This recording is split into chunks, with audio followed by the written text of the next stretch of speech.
Hey, tonight we're going back to one of the hardest and most defining moments in American history. You're waking up in 1384 inside a damp canvas tent that smells of wood smoke and earth. Your joints ache from sleeping on the cold ground, and the wool blanket barely kept out the night air. But the day has begun. You're still alive, and your regiment is already preparing for another long march toward a battle everyone's been whispering about. If stories like this help you relax or drift off, I'd love if you hit like or subscribe. And before we dive in, let me know in the comments, where are you listening from and what time is it there? Now, take a deep breath and let's begin. You're just 18 years old and about 6 months into your service with the Union Army. Last year, when President Lincoln called for volunteers to serve for 90 days, it had seemed like an adventure, a brief and glorious opportunity to serve your country before returning home a hero. But the 90 days came and went, and the war dragged on. Now you're committed to 3 years of service, and the romantic notions you once had about war have long since faded away. Your mouth is dry, and your stomach rumbles. Reaching under your bedroll, you pull out a small tin cup and a canteen. The water inside the canteen sloshes, about half full. You take a small, careful sip, just enough to wet your mouth. Who knows when you'll be able to refill it? Water's precious on a march, and you've already seen men drop from heat exhaustion when their canteens ran dry. Outside your tent, the camp is coming alive. The heavy smell of smoke and coffee fills the air, making your empty stomach growl even louder. You can hear your tent mate, Lois, stirring beside you. He's older, maybe 25, and from a farm in Pennsylvania. His breathing has a slight wheeze to it. He's been fighting a cough for weeks, but like everyone else, he keeps marching. What choice does he have? Morning, Lois mumbles, his voice rough with sleep. Think they'll feed us proper today? You both know the answer. Proper food is a distant memory from home. The Army rations, when they arrive on time, consist mainly of hardtack, a flour and water biscuit so tough it could break your teeth if you don't soak it first. Sometimes there's salt pork that's more salt than pork, and coffee if you're lucky. The coffee is the real treasure. Many soldiers would trade their tobacco or even part of their food ration for a cup of the bitter brew. You slip your feet into your boots, wincing at the dampness inside. Your socks never seem to dry completely, and you can feel the beginnings of a blister forming on your right heel. But complaining won't help. Everyone's in the same condition, or worse. At least you still have boots. You've seen men marching with rags wrapped around their feet after their shoes fell apart.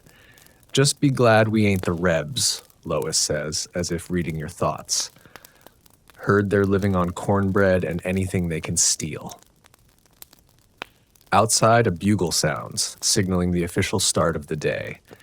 You and Lois quickly roll up your blankets and dismantle the small tent. Everything you own must fit in your knapsack or be carried on your person. The efficiency of your morning routine comes from months of practice. A far cry from your first weeks as a soldier when every task seemed overwhelming. The weight of your equipment is something you've grown accustomed to, though your shoulders still ache by day's end. Your Springfield rifle musket alone weighs nearly 10 pounds. Add to that your cartridge box with 40 rounds of ammunition, a bayonet, canteen, haversack for food, a blanket, personal items, and sometimes a portion of the shared equipment like cooking tools or the tent, and you're carrying close to 40. You join the line of men gathering around the company cook fires.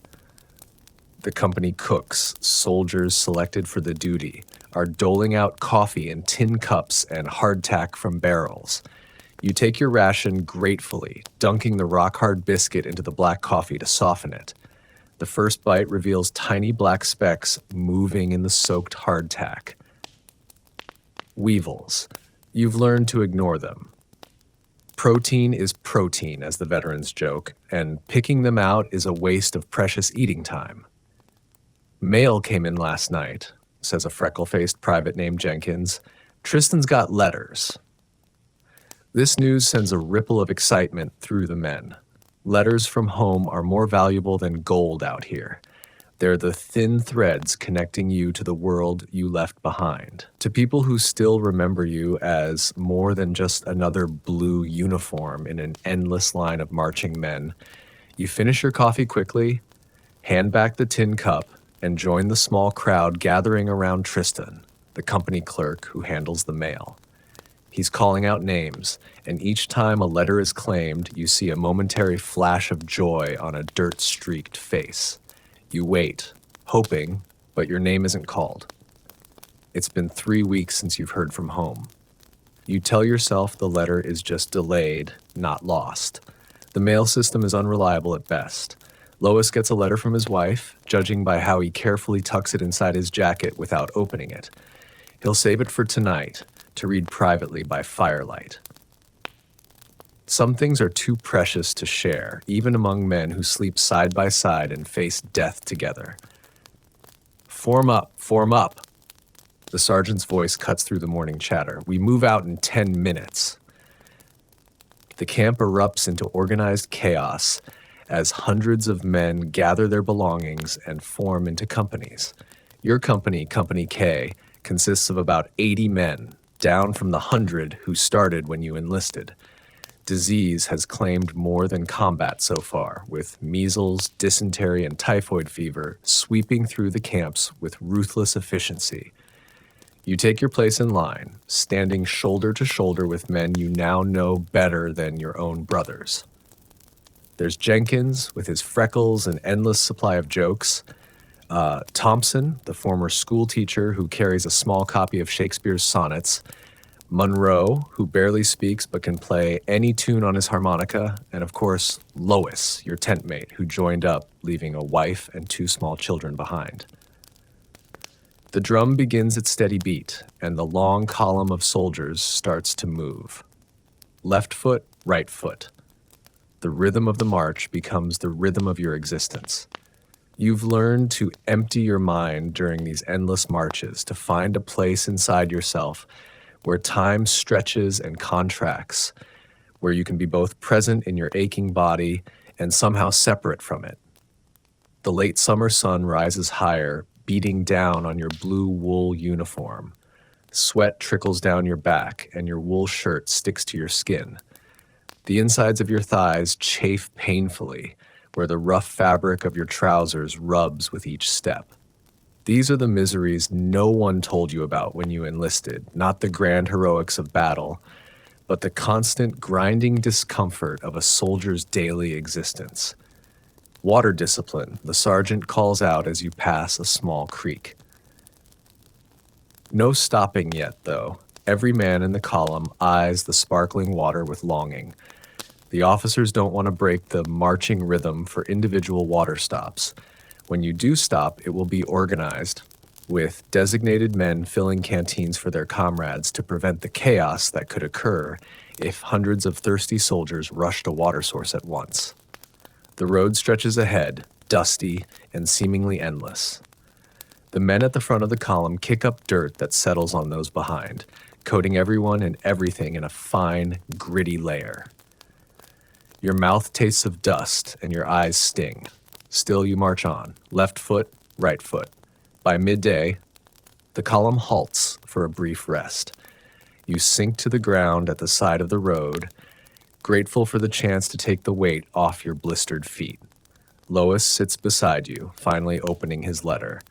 His face, weathered beyond his years, softens as he reads his wife's words.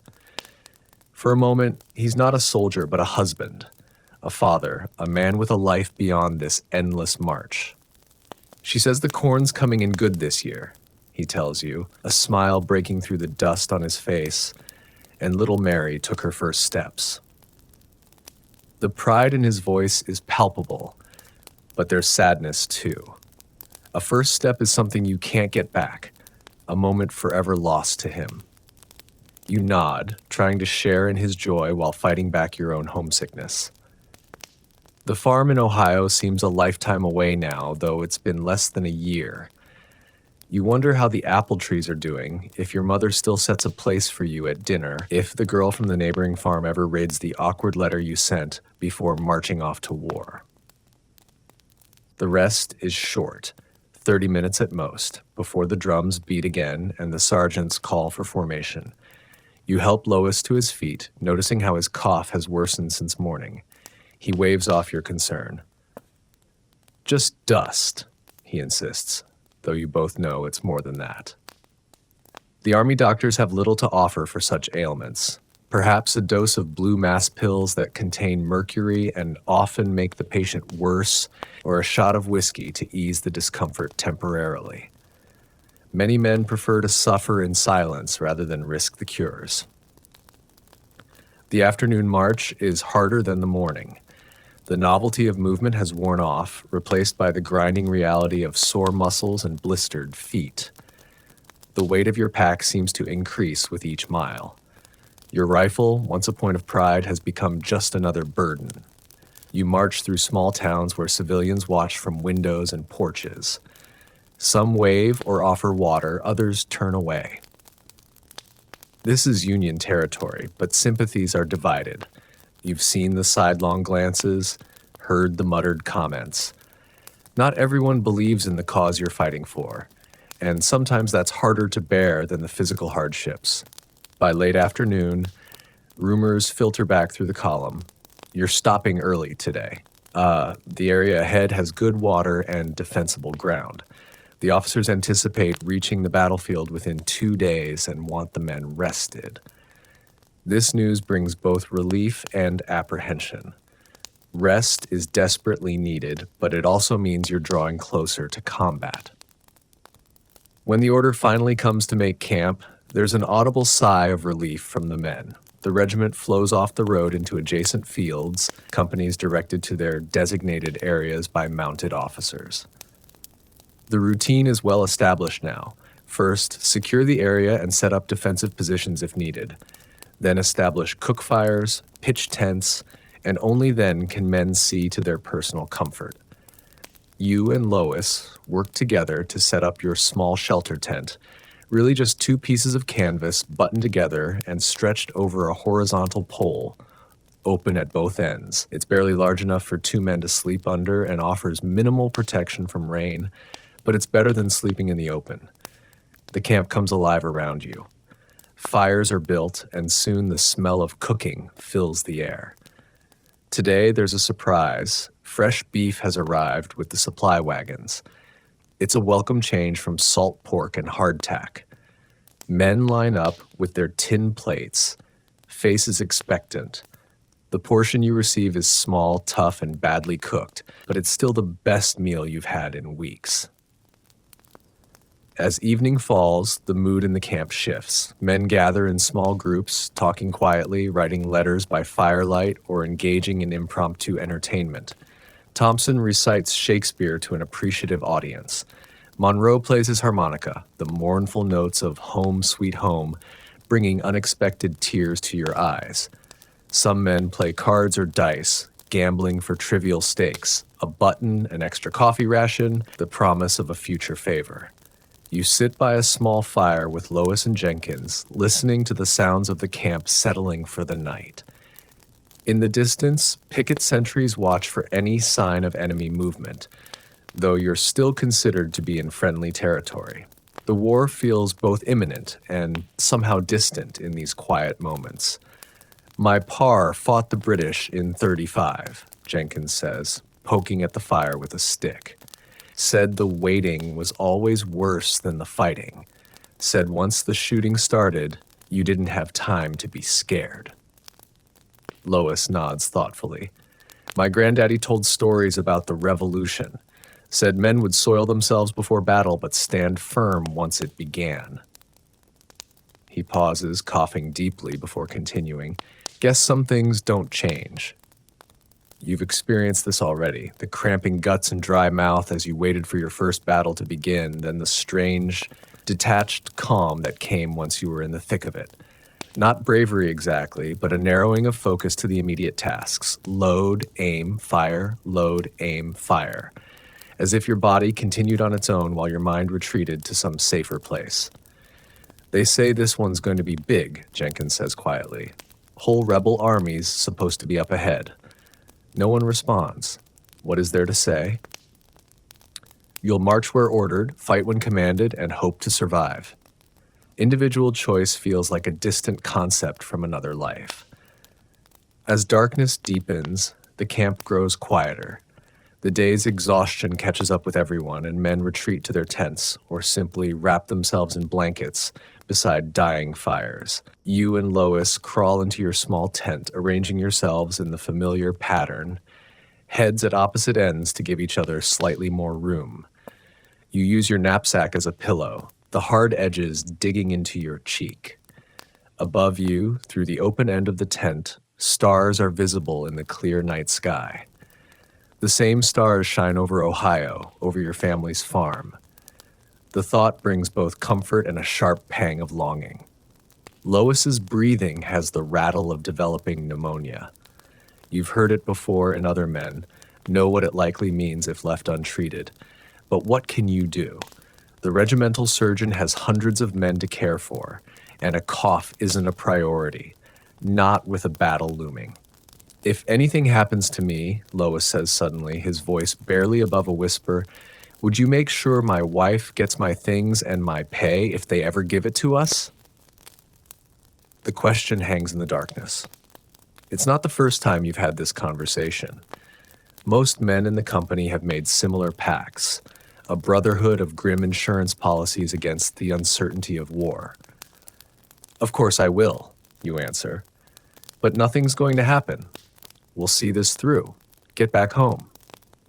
Lois doesn't respond, but his hand briefly clasps your ankle in silent thanks. It's as much physical affection as men usually show one another, but in the context of your shared hardships, it speaks volumes. Sleep comes in fits and starts. The ground is hard beneath your thin blanket, and the night air grows chilly. Around you, the camp never fully quiets. Men cough, mutter in their sleep, or rise to answer nature's call. Somewhere nearby, a soldier cries out from a nightmare before being gently hushed by his comrades. No one mocks these nocturnal terrors. You've all had them. You drift between wakefulness and uneasy dreams. In one moment, you're back home helping with the harvest. In the next, you're in the midst of battle, unable to reload your rifle as the enemy advances. The boundary between dream and memory blurs. Was it last month or in a dream that you saw a man's face disappear in a spray of red mist? Did you really see a soldier crying over the body of his brother after Shiloh? Or have you just heard the story so many times it feels like your own memory? You wake fully before dawn, your body now trained to the military schedule.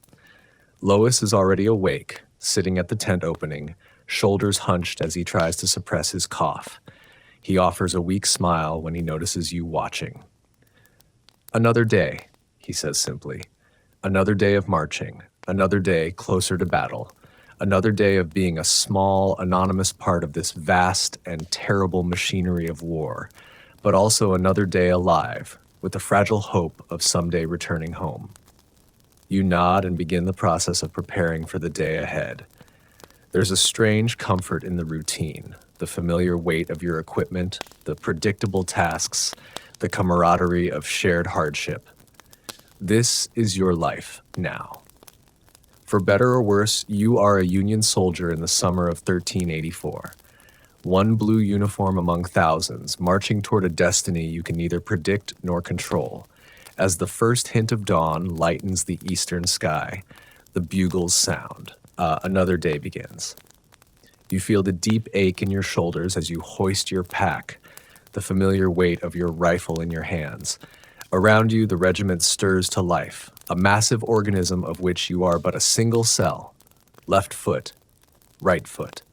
The march continues, and you with it, step by step into history. The air is thick with early morning mist as you join the company formation, the fog swirling around your ankles like ghostly hands. You find your place in line, nodding to Jenkins on your left and Thompson on your right. Lois stands behind you, his breathing audible even amid the shuffle of hundreds of men taking position. Forward march. The command ripples down the line, and the great human centipede lurches into motion. Today's march will be longer. The officers have warned, 15 miles at least, to position the regiment closer to where intelligence suggests the Confederate forces are gathering. The first hour passes in relative quiet, each man lost in his own thoughts, conserving energy for the long day ahead. The mist burns away as the sun climbs, revealing a landscape of rolling farmland interspersed with patches of forest. It's beautiful country, fertile and green. Hard to believe, men will soon be killing each other across these peaceful fields. You feel a tap on your shoulder and turn slightly to see Lois extending a small piece of hardtack. You shake your head. He needs it more than you, but he insists. You accept the offering, understanding it for what it is, not just food, but a token of brotherhood. Out here, such small kindnesses can mean the difference between despair and endurance. The column passes a small farmhouse where a woman and 3 children stand watching. The youngest, a girl no more than 4, waves shyly. You wave back, a lump forming in your throat. She reminds you of your little sister, though your sister would be older now. Time passes differently when you're away at war, as if your home exists in another world where clocks run at a different speed. By midday, the temperature has risen dramatically. The wool uniform that offered welcome warmth at dawn now feels like an instrument of torture, trapping heat against your skin. Sweat pours down your face, stinging your eyes and soaking your collar. Your canteen is half empty already, and water is becoming a constant preoccupation.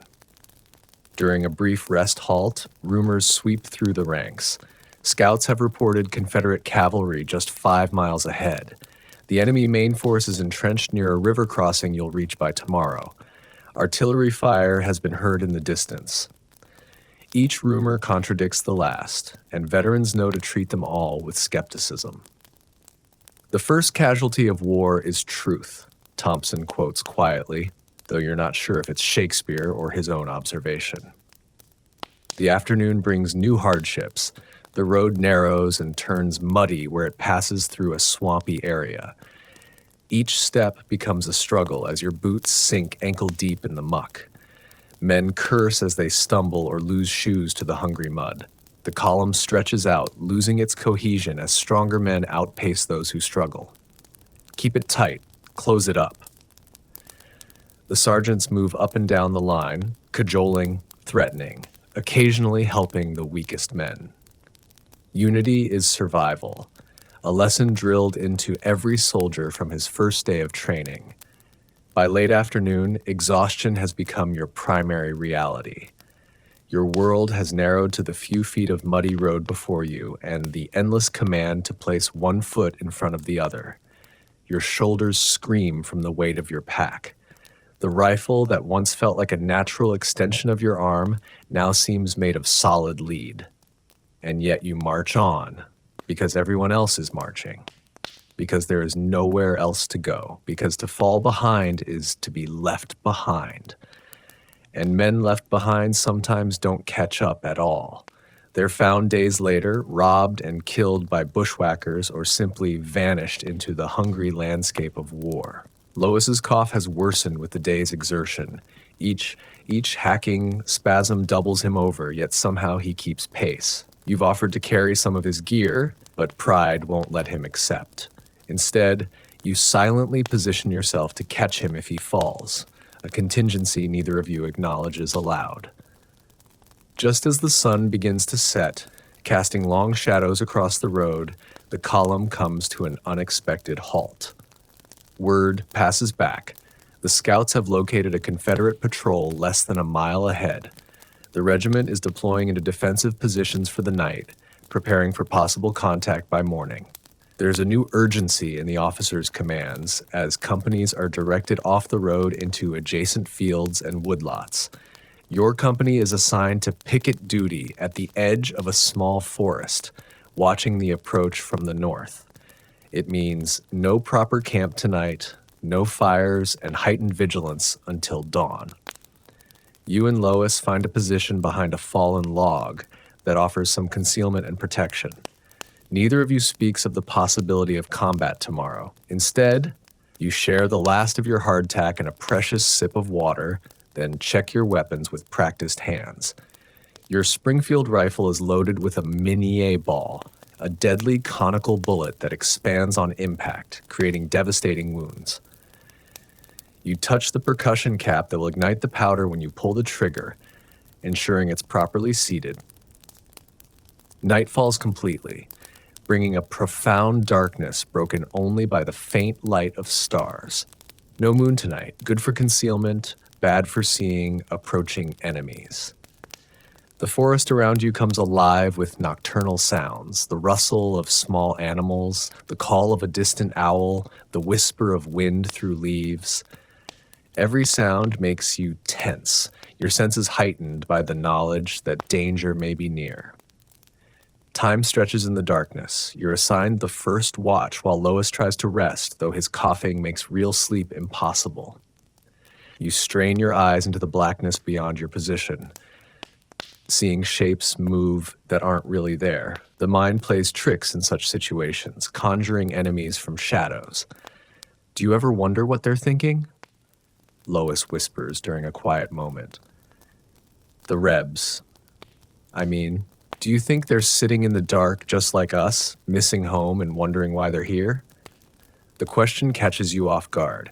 You've been trained to see the enemy as just that, an enemy, not men with hopes and fears like your own. But in the intimate darkness, such thoughts seem less traitorous. I expect so, you answer slowly. Most of them are just farm boys like us, got caught up in something bigger than themselves.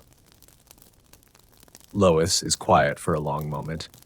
My wife's cousin joined the Confederate Army. Good man.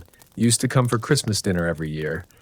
His voice holds wonder at the strange twists of fate that might soon have him aiming his rifle at someone he once shared a table with. The night deepens. You trade places with Lois, leaning your back against the log and trying to find a position that allows for some rest without fully surrendering to sleep. Your rifle rests across your lap, a constant companion. Despite your best efforts, exhaustion eventually pulls you into a shallow sleep filled with fragmented dreams. You're back on your family's farm, the wheat fields golden in summer sun. Then suddenly, the wheat is on fire, and the sound of the flames becomes the sound of gunfire. You're running, but your legs won't move properly. Someone is calling your name. Wake up! Lois's urgent whisper brings you instantly alert. Listen. You strain your ears and hear it, the faint but unmistakable sound of horses moving slowly through the forest to your left. Not your own cavalry. They'd be coming from behind your position. These must be Confederate scouts probing the Union line. Lois has already quietly shifted into a firing position, his rifle aimed toward the sounds. You follow suit, heart pounding so loudly you fear it might give away your position. The horses sound closer now, though still invisible in the darkness. You estimate there are 3 or 4 riders moving cautiously. A twig snaps, startlingly loud in the night silence. The horses stop. You hold your breath, finger resting lightly on your trigger. One squeeze, and you'd announce your position to every Confederate within earshot. Better to let them pass if possible. Report their movement once they're gone. Minutes pass in frozen silence. Then, slowly, the sound of hoofbeats resumes, this time moving away from your position. They've chosen a different path, perhaps sensing the danger without seeing it. You and Lois exchange a glance of relief in the darkness. By the time dawn begins to lighten the eastern sky, you're fully awake again, every muscle tense with anticipation. The company officer moves quietly along the line of pickets, gathering reports of nighttime observations. You tell him about the Confederate horsemen, and he nods grimly. They're out there, all right? He confirms. Main force about 2 miles north. Will likely make contact today.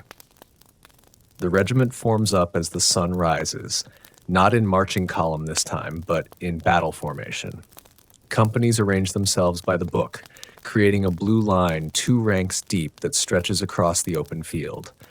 Officers on horseback position themselves behind the line while skirmishers, men selected for their marksmanship and initiative, deploy ahead to make first contact and screen the regiment's advance.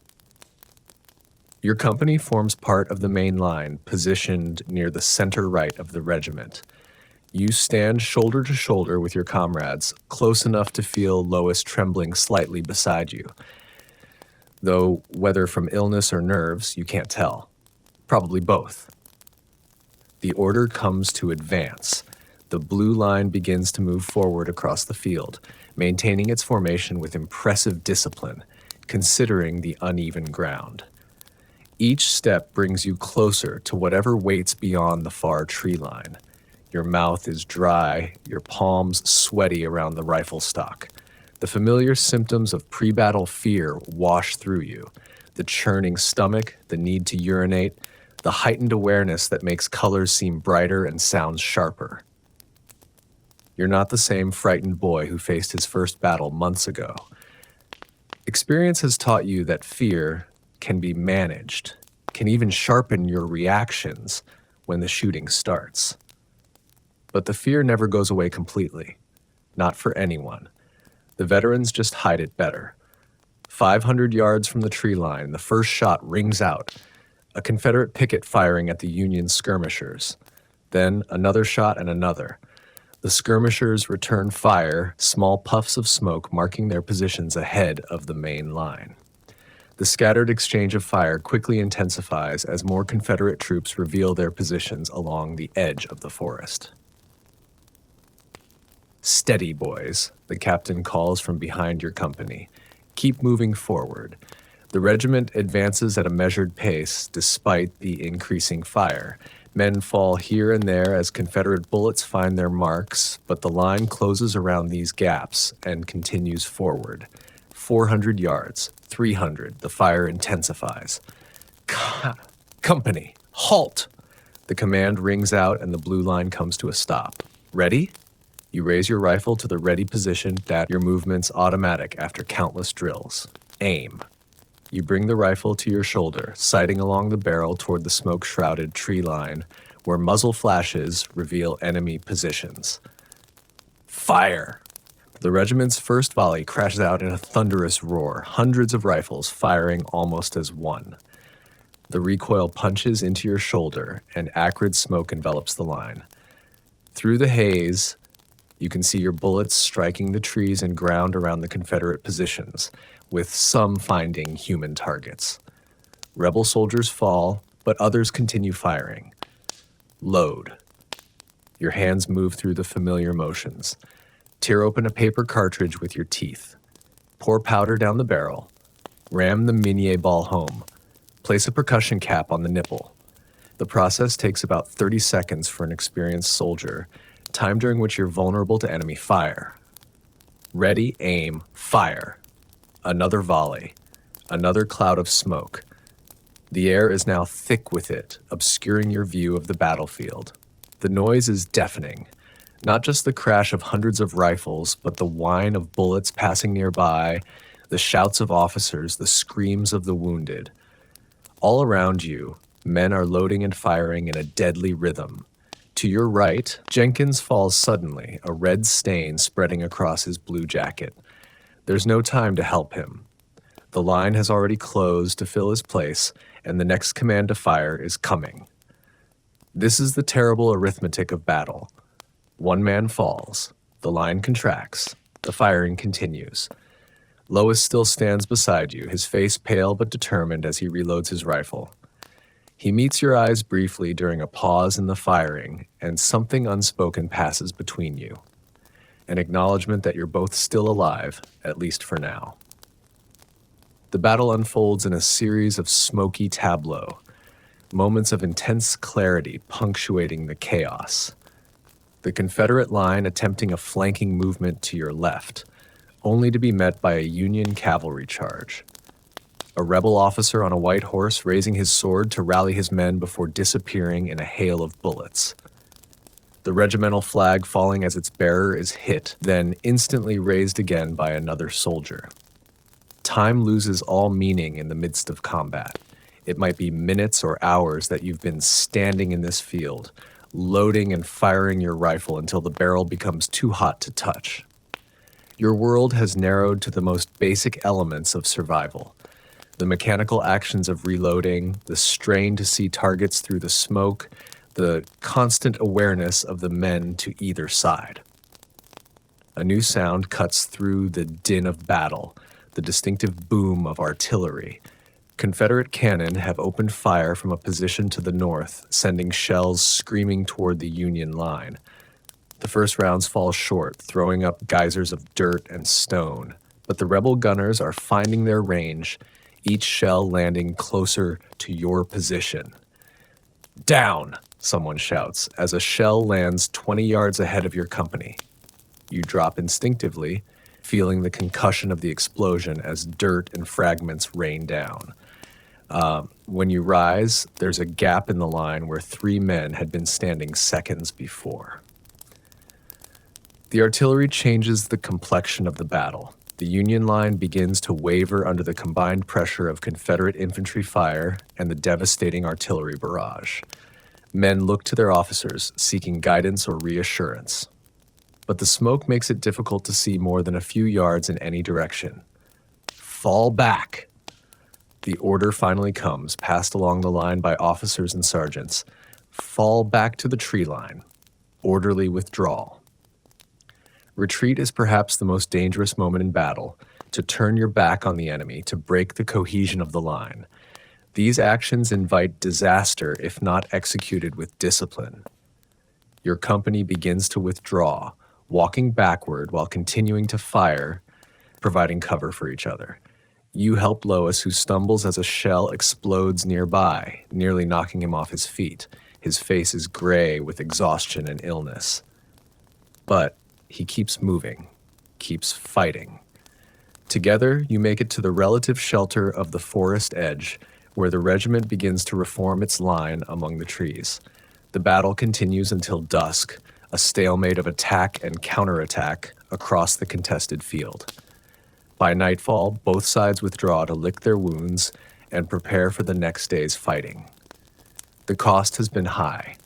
Your company alone has lost 12 men killed or wounded, including Jenkins and Thompson. In the makeshift field hospital behind the Union line, surgeons work by lamplight, their aprons dark with blood as they treat the wounded.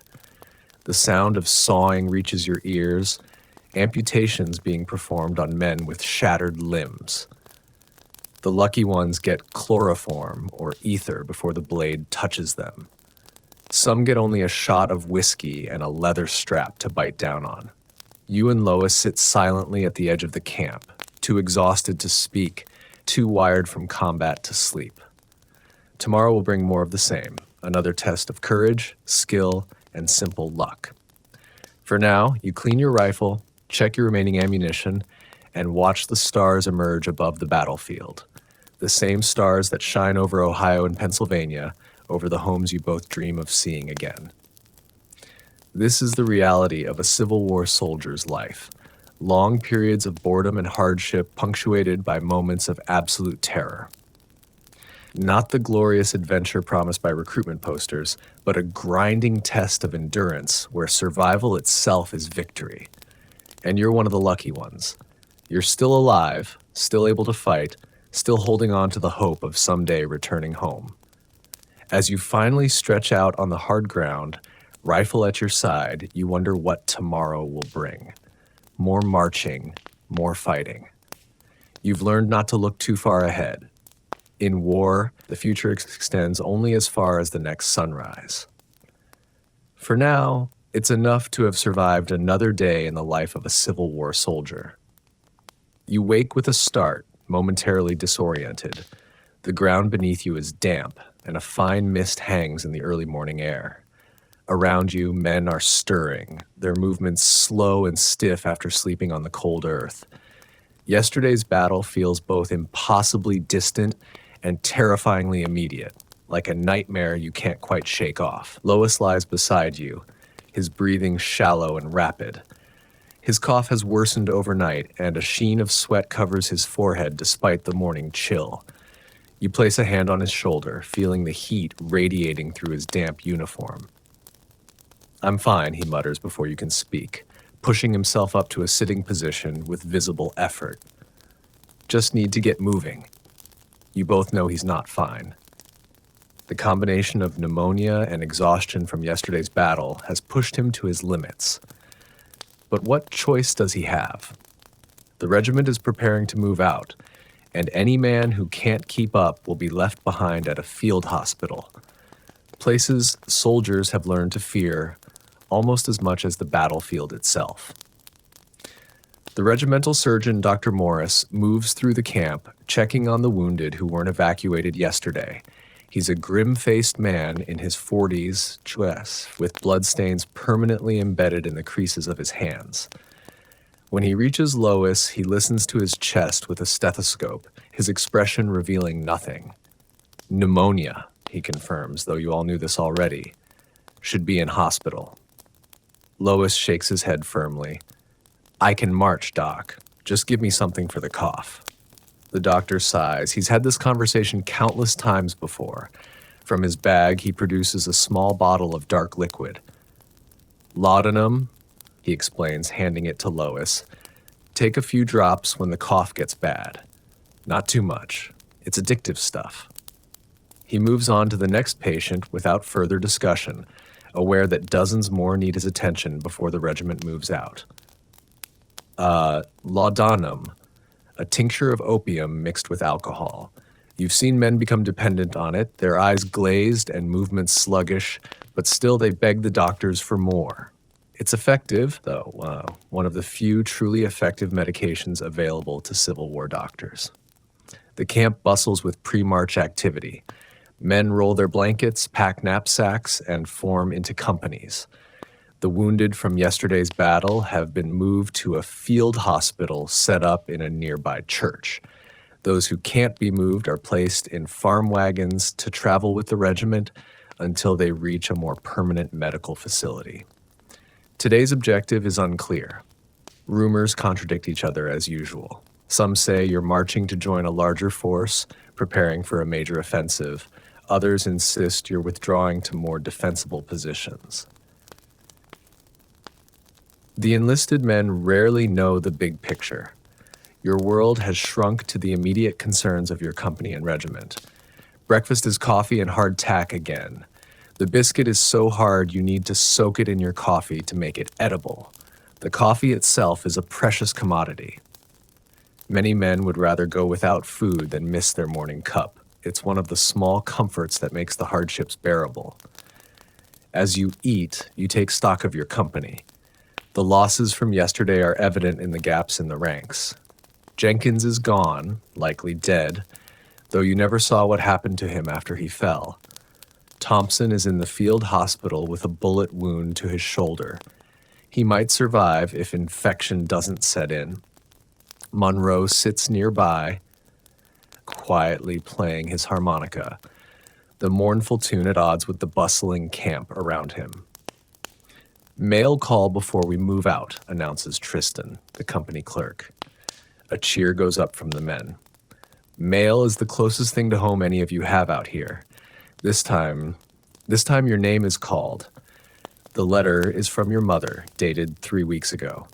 You tuck it inside your jacket to read later, saving it like a precious gift to be unwrapped at the right moment." Lois gets nothing this time, but he doesn't seem to notice, his attention focused on simply remaining upright. The regiment forms up, companies falling into their assigned places in the column. Your captain, a young West Point graduate named Harrington, walks the line, inspecting his men. He pauses briefly before Lois, noting his flushed face and labored breathing. "Private Matthews, are you fit to march?" he asks, his voice neutral. Lois straightens as much as he can. "Yes, sir." The captain holds his gaze for a moment longer, then nods once. "Stay toward the rear of the company. If you fall behind, report to the surgeon's wagon. It's as much accommodation as can be expected in these circumstances." The drums begin their familiar beat, and the column lurches into motion. Today's march is slower, more deliberate than yesterday's. The battle has changed the regiment's mood. Gone is the nervous anticipation, replaced by a somber awareness of what likely awaits at the day's end. The landscape you pass through bears the scars of war. Fences have been torn down to provide firewood for countless campfires. Fields that should be heavy with crops lie untended. Their owners fled or pressed into military service. Occasionally, you pass farmhouses where hollow-eyed women and children watch silently as the blue column snakes past their property. In one dooryard, a young woman stands with a bucket of water and a dipper, offering drinks to passing soldiers. Such acts of kindness from civilians are rare treasures. When your company reaches her, you accept a dipper of cool water with heartfelt thanks. She nods silently, her face showing the strain of living in this war-torn region. How many columns of soldiers, blue and gray, have passed her home? How many times has she watched young men march away, knowing many won't return? By midday, the temperature rises uncomfortably. Sweat soaks through your wool uniform, and your feet slide painfully in your damp boots. The column halts briefly near a small stream, allowing men to refill canteens under the watchful eyes of sergeants who ensure no one lingers too long in the cool water. Lois sits heavily on a fallen log, his face alarmingly pale, except for 2 bright spots of color high on his cheeks. He takes a small sip from the Lordium bottle, grimacing at the bitter taste. The medicine will ease his cough and provide some relief from the discomfort, but it can't cure the infection spreading through his lungs. "You should see the doctor," you say quietly, sitting beside him.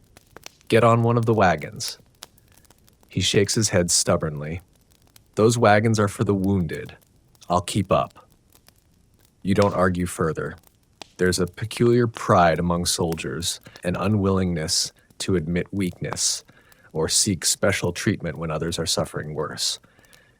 Besides, you've both seen the field hospitals, the rows of men lying on blood-stained straw as overworked surgeons move from one to the next, their aprons crusted with blood and matter. The mortality rate in those places is frightening, not just from wounds, but from the diseases that spread like wildfire among the weakened patients. The drums call you back to formation, and the march continues. The afternoon stretches endlessly, the monotony broken only by occasional rumors passing up and down the line. Confederate forces are rumored to be regrouping north of your position. Artillery fire has been heard in the distance. A Union victory has been reported in the Western Theater. Each piece of news is received with the same weary skepticism. You'll believe it when you see it. Lois keeps pace, though each mile visibly costs him. The laudanum has taken the edge off his cough, but left him slightly disoriented, his eyes unfocused as he puts one foot mechanically in front of the other. You stay close, ready to catch him if he stumbles. By late afternoon, the column reaches its destination, a strategic crossroads where several regiments are gathering to form a larger force. Tents are already pitched in the surrounding fields. The encampment is much larger than you're accustomed to. Campfires dot the landscape, and the smell of cooking food triggers a painful reminder of how little you've eaten today. Your company is assigned a position on the eastern edge of the encampment. As tents are pitched and fires built, rumors fly about the purpose of this gathering of forces. The most persistent is that a major engagement is planned for the day after tomorrow, a full-scale assault on Confederate positions 10 miles north. General McClellan himself is coming to take command, insists a corporal from another regiment, going to be the decisive battle of the war. Veterans exchange knowing glances. They've heard such claims before. Every battle is going to be the decisive one until it isn't. And then the next battle takes on that mythical status. As darkness falls, you help Lois to a fire where men from your company have gathered. Monroe plays his harmonica softly, a gentle counterpoint to the conversations around you. For a while, The talk is of home, harvests and holidays, sweethearts and siblings. These conversations are both comfort and torture, a reminder of all that waits beyond this world of mud and blood. My oldest boy would be 12 now, says Reynolds, a weathered farmer from western Pennsylvania, old enough to help with the plowing. Wife says in her letters that he's doing a man's work on the farm. Pride and sadness mingle in his voice. Pride in his son's strength, sadness at missing these years of his childhood. My girl's getting married this summer, adds Miller, a shoe cobbler before the war, to her second choice since I was her first.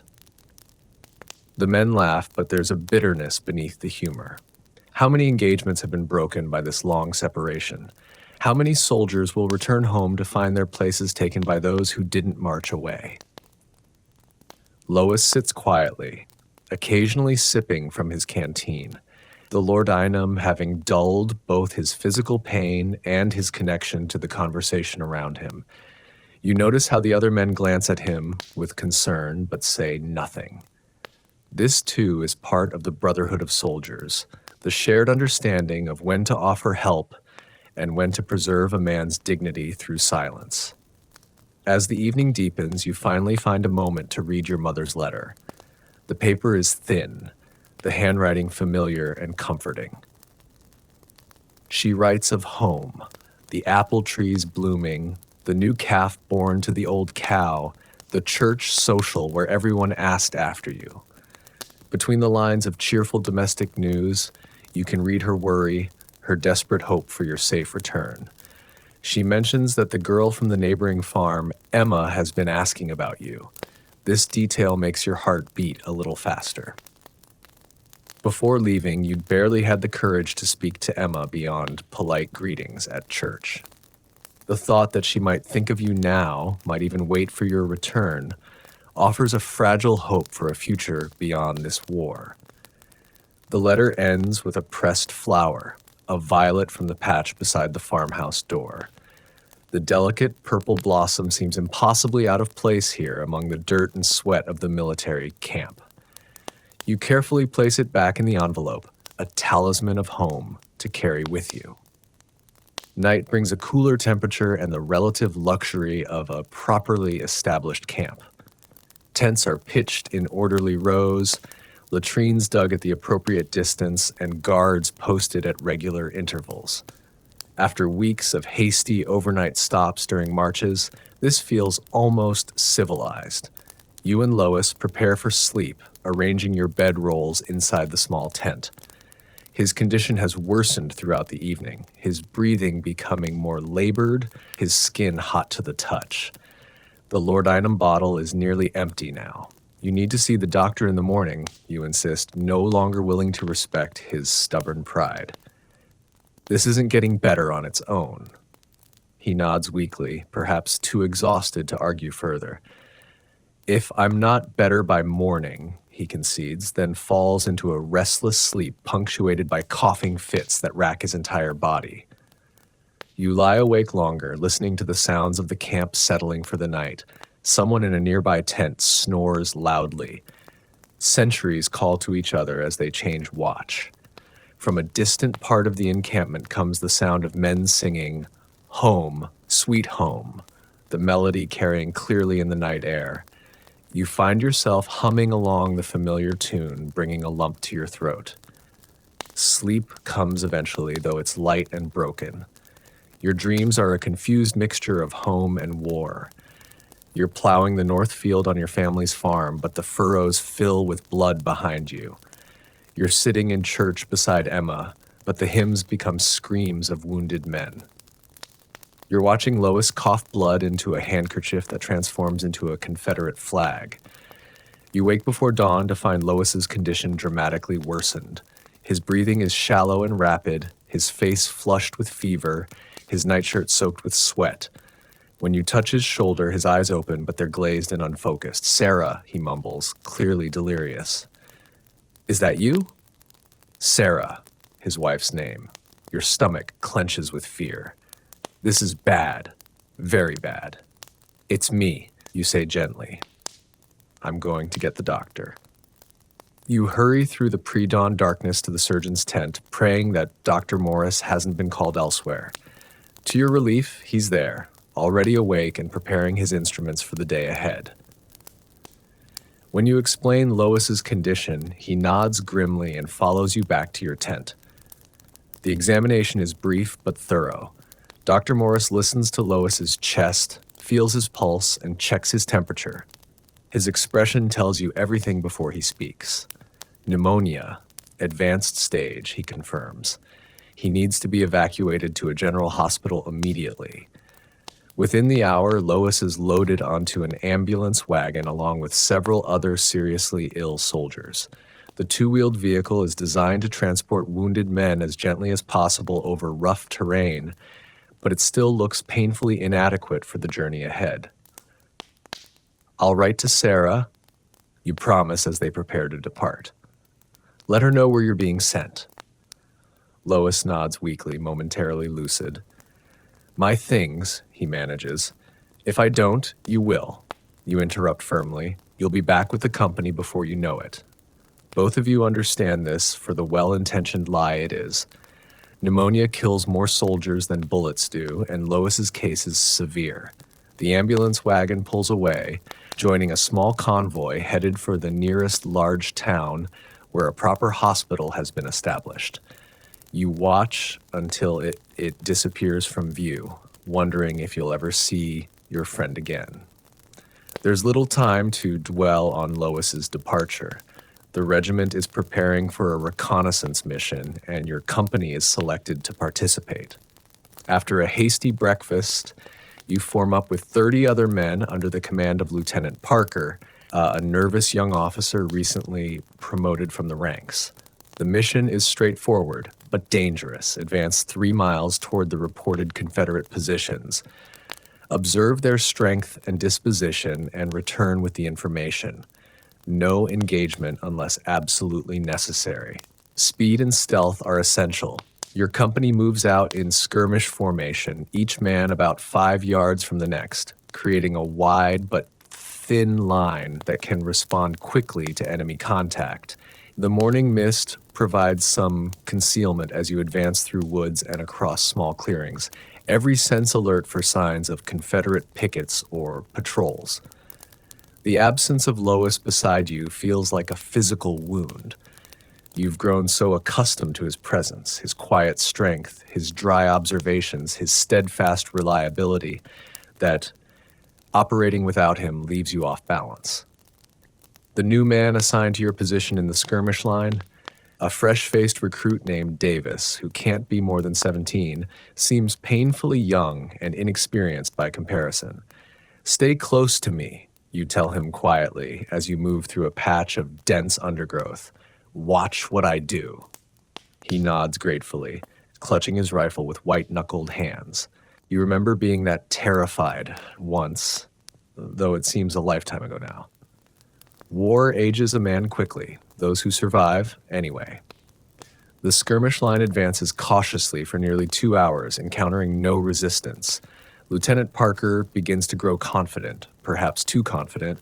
He pushes the line forward at a faster pace, eager to reach a ridge that should provide a good vantage point of the valley beyond, where Confederate forces are rumored to be concentrating. You feel increasingly uneasy as you approach the ridge. It's too quiet, the woods too still. Even the birds have fallen silent. Beside you, young Davis senses it too, his movements becoming hesitant. Lieutenant, you call softly, trying to catch Parker's attention. Something's not right. But the warning comes too late. As the first men in the skirmish line reach the crest of the ridge, a volley of rifle fire erupts from concealed positions ahead. 3 Union soldiers fall immediately, and the rest dive for whatever cover they can find. Fall back, Parker shouts, his earlier confidence evaporated. Fall back to the tree line. You grab Davis's collar, pulling him down behind a fallen log as Confederate bullets whine overhead. Stay low, you instruct, your voice steady despite the hammering of your heart. When I say move, run for those rocks 20 yards back. Don't stop. Don't look back. Ready? The boy nods, his face pale with fear but determined. You count to 3, then shout, "Move!" Both of you sprint for the rocks as covering fire from your comrades keeps the Confederate rifles momentarily at bay. The retreat is chaotic, but effective. Lieutenant Parker may lack experience, but he manages to extract his men from the ambush without losing anyone beyond the initial casualties. Within 30 minutes, what remains of your company is regrouped in a defensive position a half-mile from the ridge, tending to the wounded and catching your breath. 3 dead, 5 wounded. A costly reconnaissance, yet the mission has achieved its purpose. You've confirmed the presence of Confederate forces on the ridge, information that will be valuable to the regimental commanders planning the larger engagement to come. As stretcher bearers arrive to evacuate the wounded, you find yourself assigned to help carry a man with a bullet wound to his thigh. The work is grueling. The stretcher is heavy, the ground uneven, and the wounded man groans with every jolt.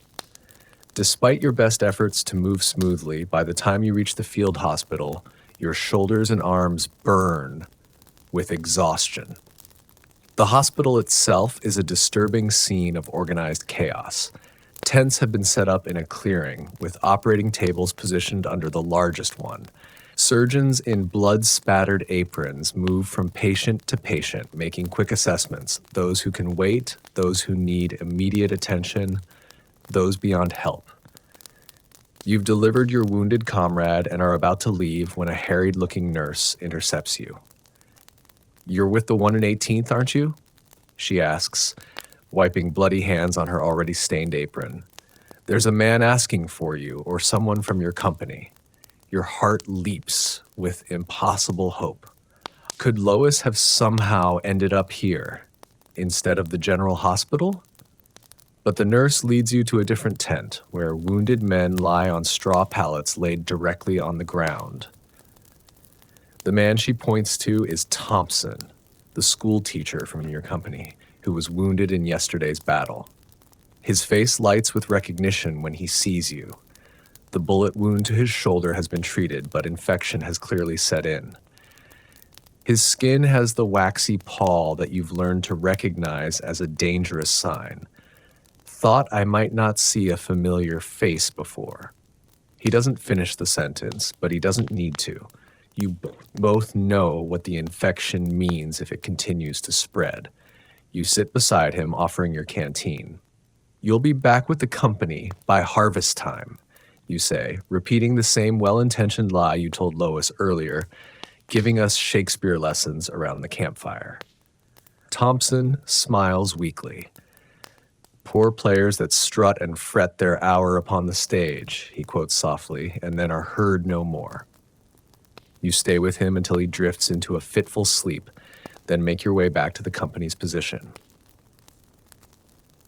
The reconnaissance mission has exhausted you physically, and the visits to the hospital, first with the wounded man, then with Thompson, have drained you emotionally. All you want is food and rest, but there's no guarantee of either. The remainder of the day passes in a blur of activity. The regiment prepares for tomorrow's planned assault, cleaning weapons, distributing ammunition, and receiving detailed instructions from officers who study maps and reports with grave expressions. The information from your morning reconnaissance has apparently confirmed the commander's plans. The attack will proceed as scheduled. As night falls, you find yourself sitting alone by a small fire. The absence of Lois is more acute than ever. Around you, other men engage in the usual pre-battle rituals. Some write letters home just in case. Others clean their weapons obsessively, as if the perfect functioning of their rifle might be the difference between life and death tomorrow. A few pray, fingering rosary beads or well-worn Bibles. Young Davis approaches hesitantly, hovering at the edge of the firelight until you notice him and gesture for him to sit. He's been assigned as your new tent mate, stepping into the space left by Lois's departure. "Do you think it'll be bad tomorrow?" he asks, his voice barely above a whisper. "The fighting, I mean." You consider how to answer. The boy deserves honesty, but not cruelty. It won't be easy, you say finally, but stay close to the veterans, do what they do, and you'll have a better chance. He nods, absorbing this. Then, after a moment, I've never killed anyone before. The simple statement hangs in the air between you. You remember your own first battle, the strange disconnect between training to kill and actually doing it. The way time seemed to slow when you saw through your rifle sights a Confederate soldier no older than yourself, his face visible for just an instant before you pulled the trigger. When it happens, you say carefully, you won't have time to think about it. You'll just act. The thinking comes later. Davis seems to accept this, though his expression remains troubled. He's at the beginning of a journey you're already well into, the transformation from civilian to soldier, with all the moral complexity that entails. As the camp quiets for the night, you lie in your tent listening to Davis's even breathing. He's fallen asleep with the exhaustion of youth. Despite the danger that awaits tomorrow, you envy him that ability even as you worry for his survival. Your own thoughts are too turbulent for easy sleep. You think of Lois, hopefully receiving proper care in a general hospital, though the conditions in those places are often little better than the field hospitals. You think of Thompson, fighting infection that might well claim his life before the week is out. You think of Jenkins and the others who fell in yesterday's battle, their bodies already buried in hasty graves marked with wooden boards if they're lucky, and unmarked if they're not. And you think of home, the farm in Ohio, your parents and siblings, the possibility of Emma waiting. It seems impossibly distant now, a dream from another life. Tomorrow's battle could end your chance of ever seeing it again. Or it could be just another day in this seemingly endless war. One more test of endurance and luck to survive before the next challenge arises. Eventually, exhaustion overcomes even these racing thoughts, and you slip into sleep. Your last conscious awareness is of clutching the letter from home, still in your pocket, like a talisman against the dangers that tomorrow will bring. The dawn arrives with a thin, watery light filtering through a layer of fog that clings to the ground like a burial shroud. You wake instantly, your body trained by months of military routine to transition from sleep to full alertness without the luxury of gradual awakening. Beside you, Davis still sleeps, his young face relaxed and vulnerable in a way it never is during waking hours. Today is the day of the planned assault. The knowledge sits in your stomach like a lead weight, making the hardtack and coffee breakfast even less appetizing than usual. Around the camp, men prepare with quiet efficiency, checking weapons, securing equipment, exchanging few words. Veterans know that talking too much before battle only feeds the fear. Better to focus on tangible tasks and keep the mind occupied. You wake Davis with a gentle shake. Time to get ready, you tell him, keeping your voice matter of fact to help calm his obvious nervousness. Check your ammunition and make sure your canteen is full. The boy nods, fumbling slightly as he begins his preparations. You notice his hands trembling as he counts his percussion caps, but you pretend not to see. Everyone handles pre-battle nerves differently, and drawing attention to his fear would only make it worse. By 7, the regiment has formed up in battle order. The fog is beginning to lift, revealing a landscape of rolling farmland interspersed with patches of woodland. Somewhere beyond that peaceful scene, Confederate forces wait in prepared positions. The ridge where your reconnaissance patrol encountered resistance yesterday is clearly visible, about a mile distant, likely just the first of several defensive lines you'll need to overcome. Captain Harrington moves along the company line, his face composed but serious. Unlike some officers who lead from the rear, Harrington always positions himself at the front of his men during an advance. It's earned him their respect, though many wonder privately how long such a practice can continue before the statistical inevitability of a bullet finds him. Men of Company K, he says, his voice carrying clearly in the morning stillness. Today we advance against a determined enemy. Remember your training. Stay in formation. Support each other. The 118th has never failed in its duty, and we will not start today. It's a simple speech, free of the flowery patriotism that marked the early days of the war. 2 years of bloody conflict have stripped away such rhetoric, leaving only the essential truth. Your survival depends on the men beside you, and theirs on you. The regimental colonel rides up, accompanied by his staff. Unlike Harrington, Colonel Jennings is a political appointee with limited military experience, though he's learned quickly under fire. He confers briefly with the company commanders, then takes position at the head of the regiment. Forward, march!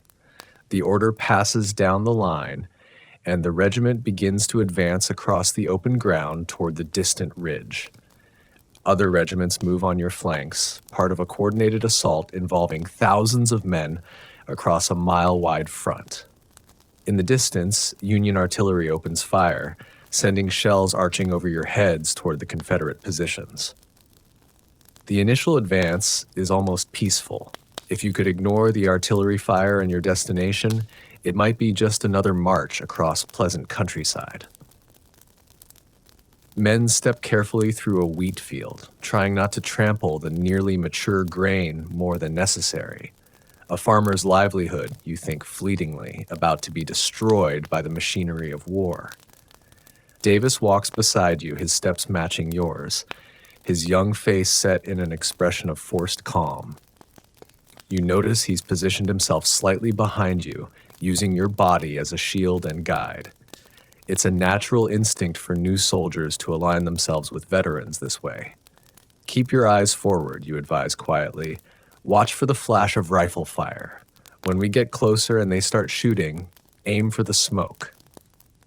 He nods jerkily, his Adam's apple bobbing as he swallows hard. His rifle is gripped so tightly his knuckles show white, but at least he's moving forward, putting one foot in front of the other. Some new recruits freeze completely their first time under fire. The peaceful advance ends abruptly as you cross the halfway point to the ridge.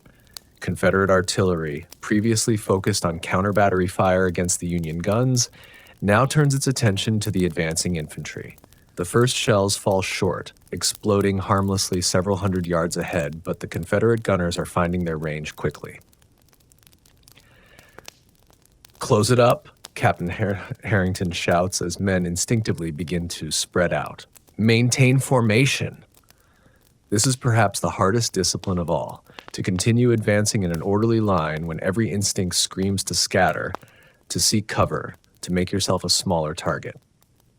But experience has proven that a disciplined formation is more effective, both offensively and defensively, than a disorganized mob.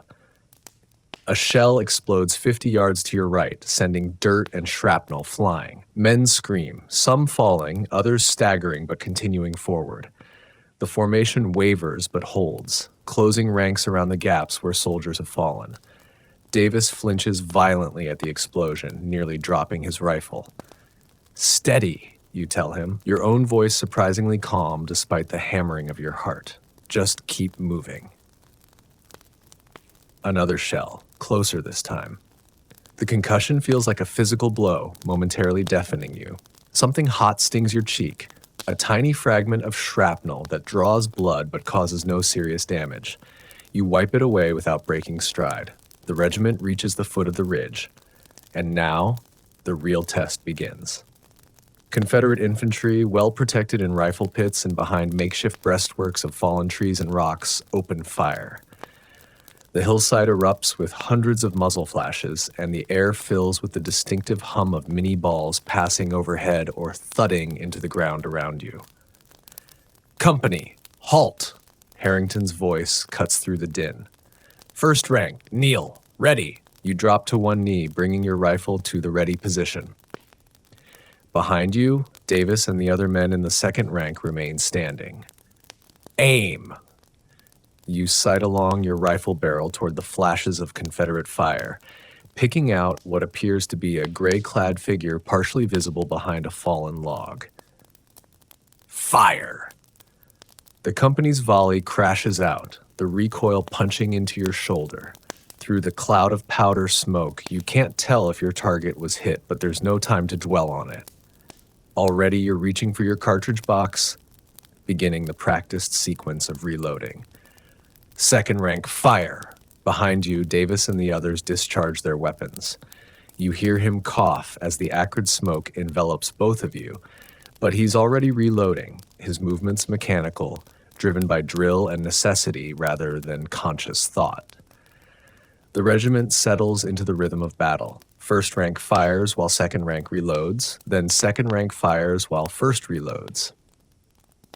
It's a cycle designed to maintain continuous fire on the enemy position, preventing them from taking careful aim during the vulnerable reloading process. But the Confederate position is strong, their fire disciplined and accurate. Men fall around you with increasing frequency as the minutes stretch into a quarter hour, then a half hour of continuous exchange. The regiment has advanced no further than the foot of the ridge, pinned down by the devastating fire from above. Colonel Jennings rides along the regiment's position, miraculously untouched despite being an obvious target on horseback. "Fix bayonets," he shouts. "Prepare to charge." A collective tension ripples through the ranks. The bayonet charge, a tactic from an earlier era of warfare, rendered increasingly obsolete by the improved range and accuracy of rifled muskets, yet still employed when firepower alone cannot dislodge an entrenched enemy. It will be costly, very costly, but there seems no alternative if the position is to be taken. You affix your bayonet with practiced movements, the 17-inch blade transforming your rifle into a deadly spear. Beside you, Davis fumbles with his bayonet, his hands shaking so badly he can barely attach it to his rifle barrel. Without a word, you reach over and help him secure it, meeting his terrified eyes with what you hope is a reassuring nod.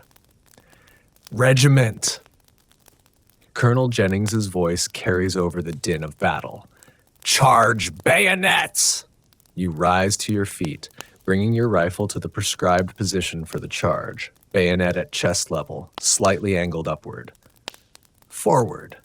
The regiment surges up the slope, no longer firing, but moving as quickly as possible to close the distance to the Confederate line. The enemy fire intensifies, seemingly impossible but true. As every Confederate rifle focuses on the advancing blue wave, men fall with every step, some crying out, others dropping silently. But the formation continues forward, closing ranks, maintaining the momentum of the charge. You're running now, breathing hard, aware of Davis still beside you, though you dare not take your eyes from the objective ahead. The world narrows to a tunnel of pure sensation.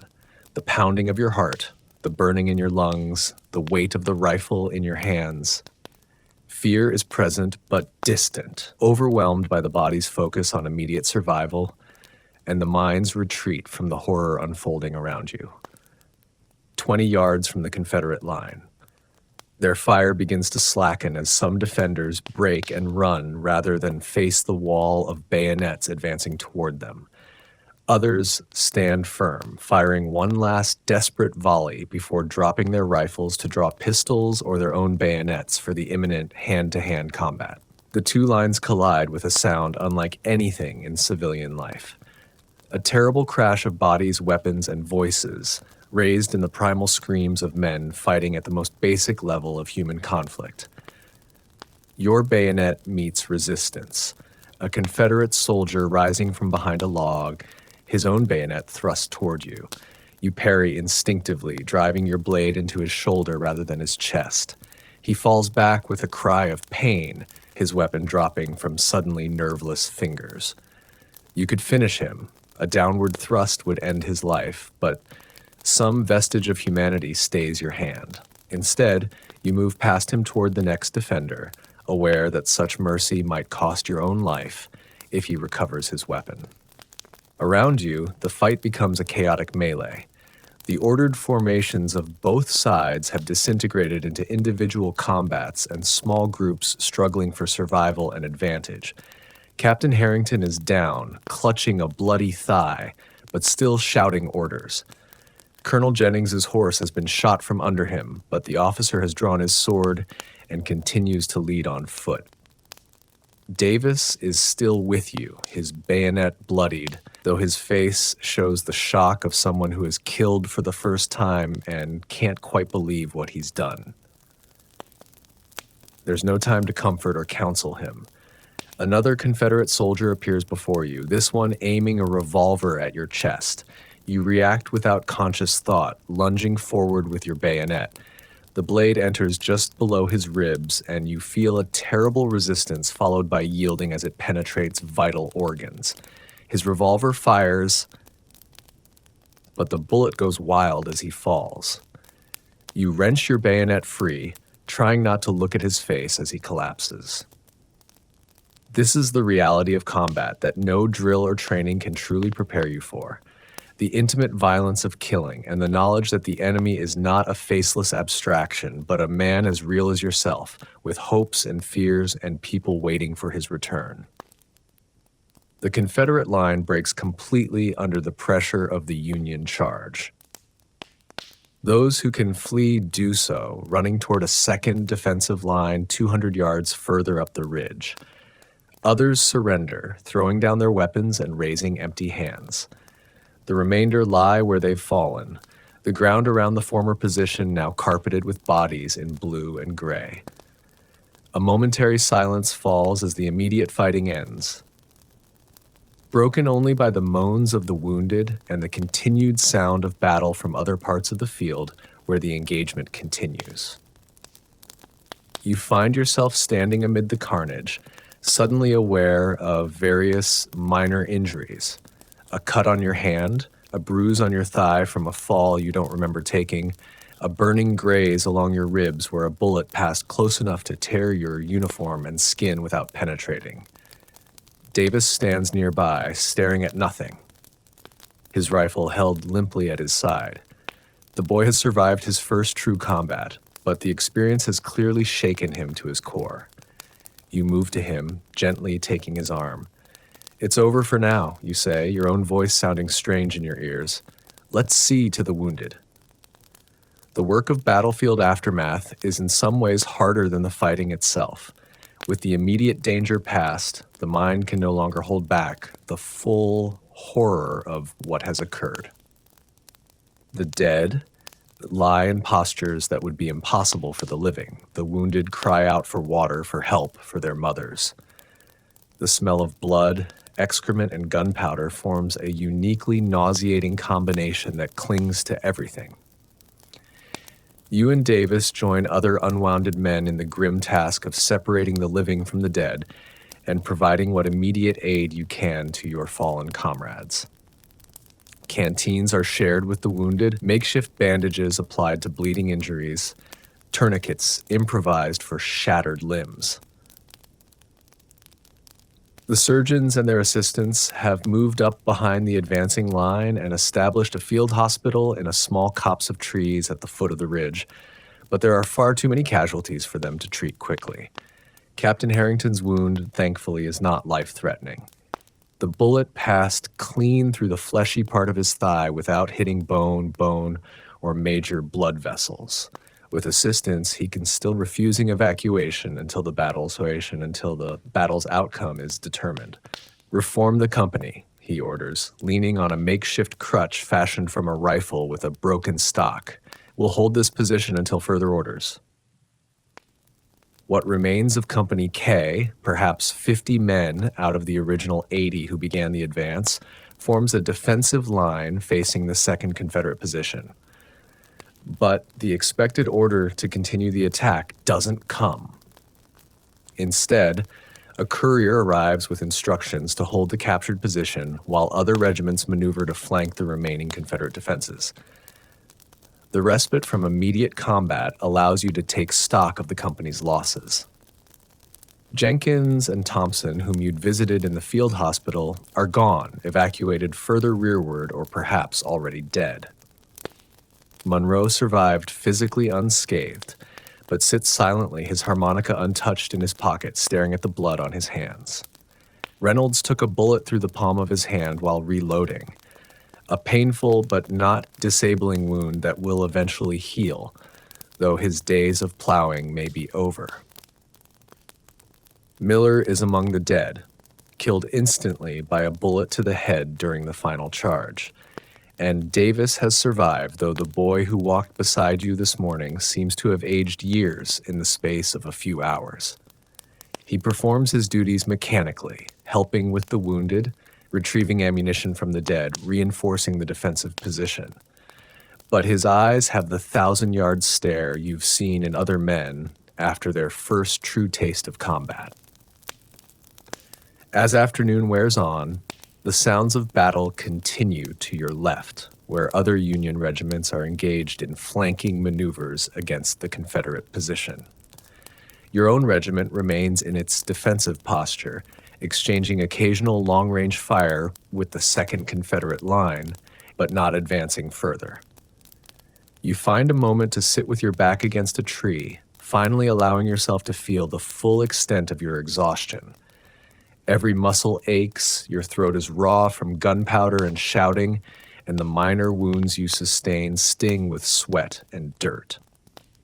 You drink sparingly from your canteen, knowing that water resupply is uncertain and many wounded men will need what's available.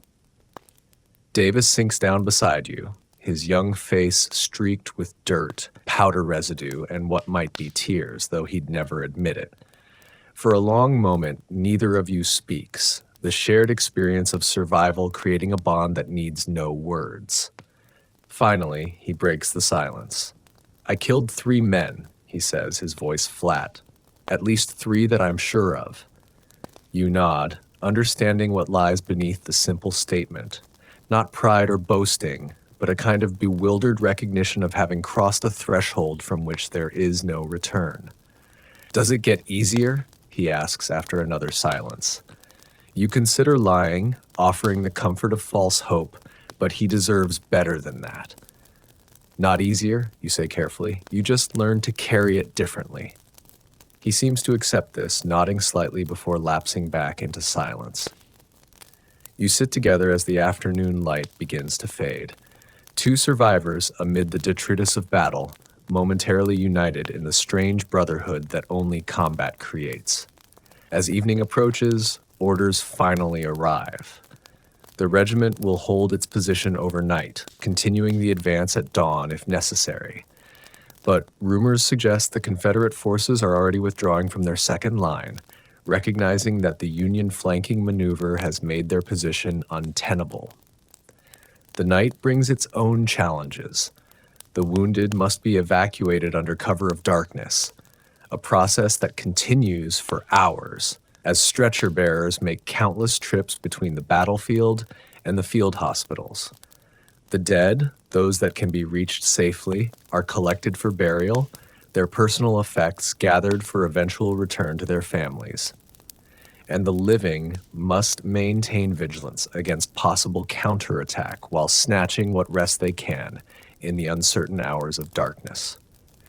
You help establish a small fire behind the protection of a stone wall, where its light won't provide a target for Confederate sharpshooters around it. You gather the survivors of your immediate squad, Davis, Monroe, Reynolds with his bandaged hand, and 2 other men who've been with the company since its formation, but with whom you've had little direct interaction. Food is hardtack and salt pork again, tasteless but necessary fuel for bodies depleted by the day's exertions. Coffee, when it arrives, is received with the reverence usually reserved for communion wine, a hot, bitter sacrament that momentarily washes away the taste of gunpowder and fear. Talk around the fire is minimal and practical. Speculation about tomorrow's orders, assessment of the Confederate strength, reports from other parts of the battlefield where Union forces have had varying degrees of success. No one speaks of the dead or the killing. Those topics belong to the private hours of darkness when each man wrestles alone with his memories and conscience. As the fire burns down to embers, you prepare for sleep, spreading your blanket in a shallow depression that offers some protection from both the night chill and possible stray bullets. Davis does the same nearby, his movements betraying the bone-deep wariness that follows combat. "I keep seeing their faces," he says quietly, not looking at you but staring into the darkness. "The men I killed. I didn't expect to see their faces so clearly." You've experienced this yourself, the strange, almost photographic clarity with which the mind captures the expressions of men at the moment of their death. It's a vision that returns in dreams and quiet moments, sometimes years after the event.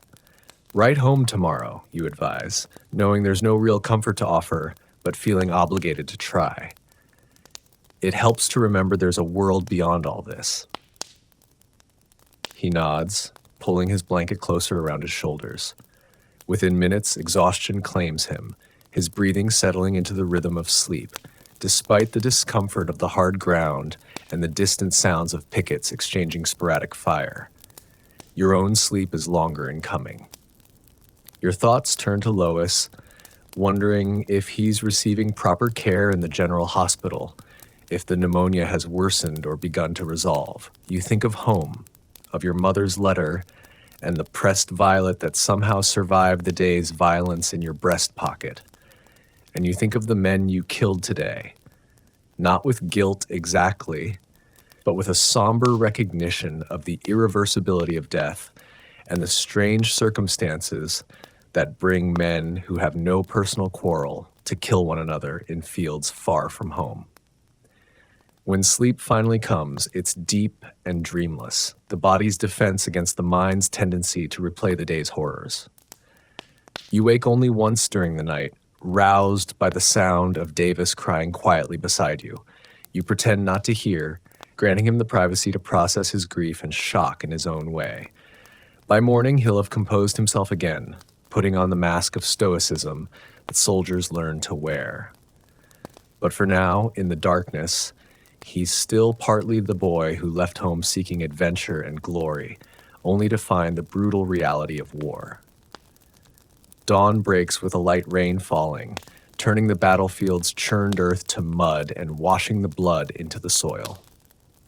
The expected order to advance doesn't come. Confederate forces have indeed withdrawn during the night, abandoning their second line and falling back to stronger positions several miles distant. The immediate battle is over, though the larger campaign continues. The regiment spends the day recovering, burying the dead, improving defenses in case of counterattack, replenishing ammunition and supplies.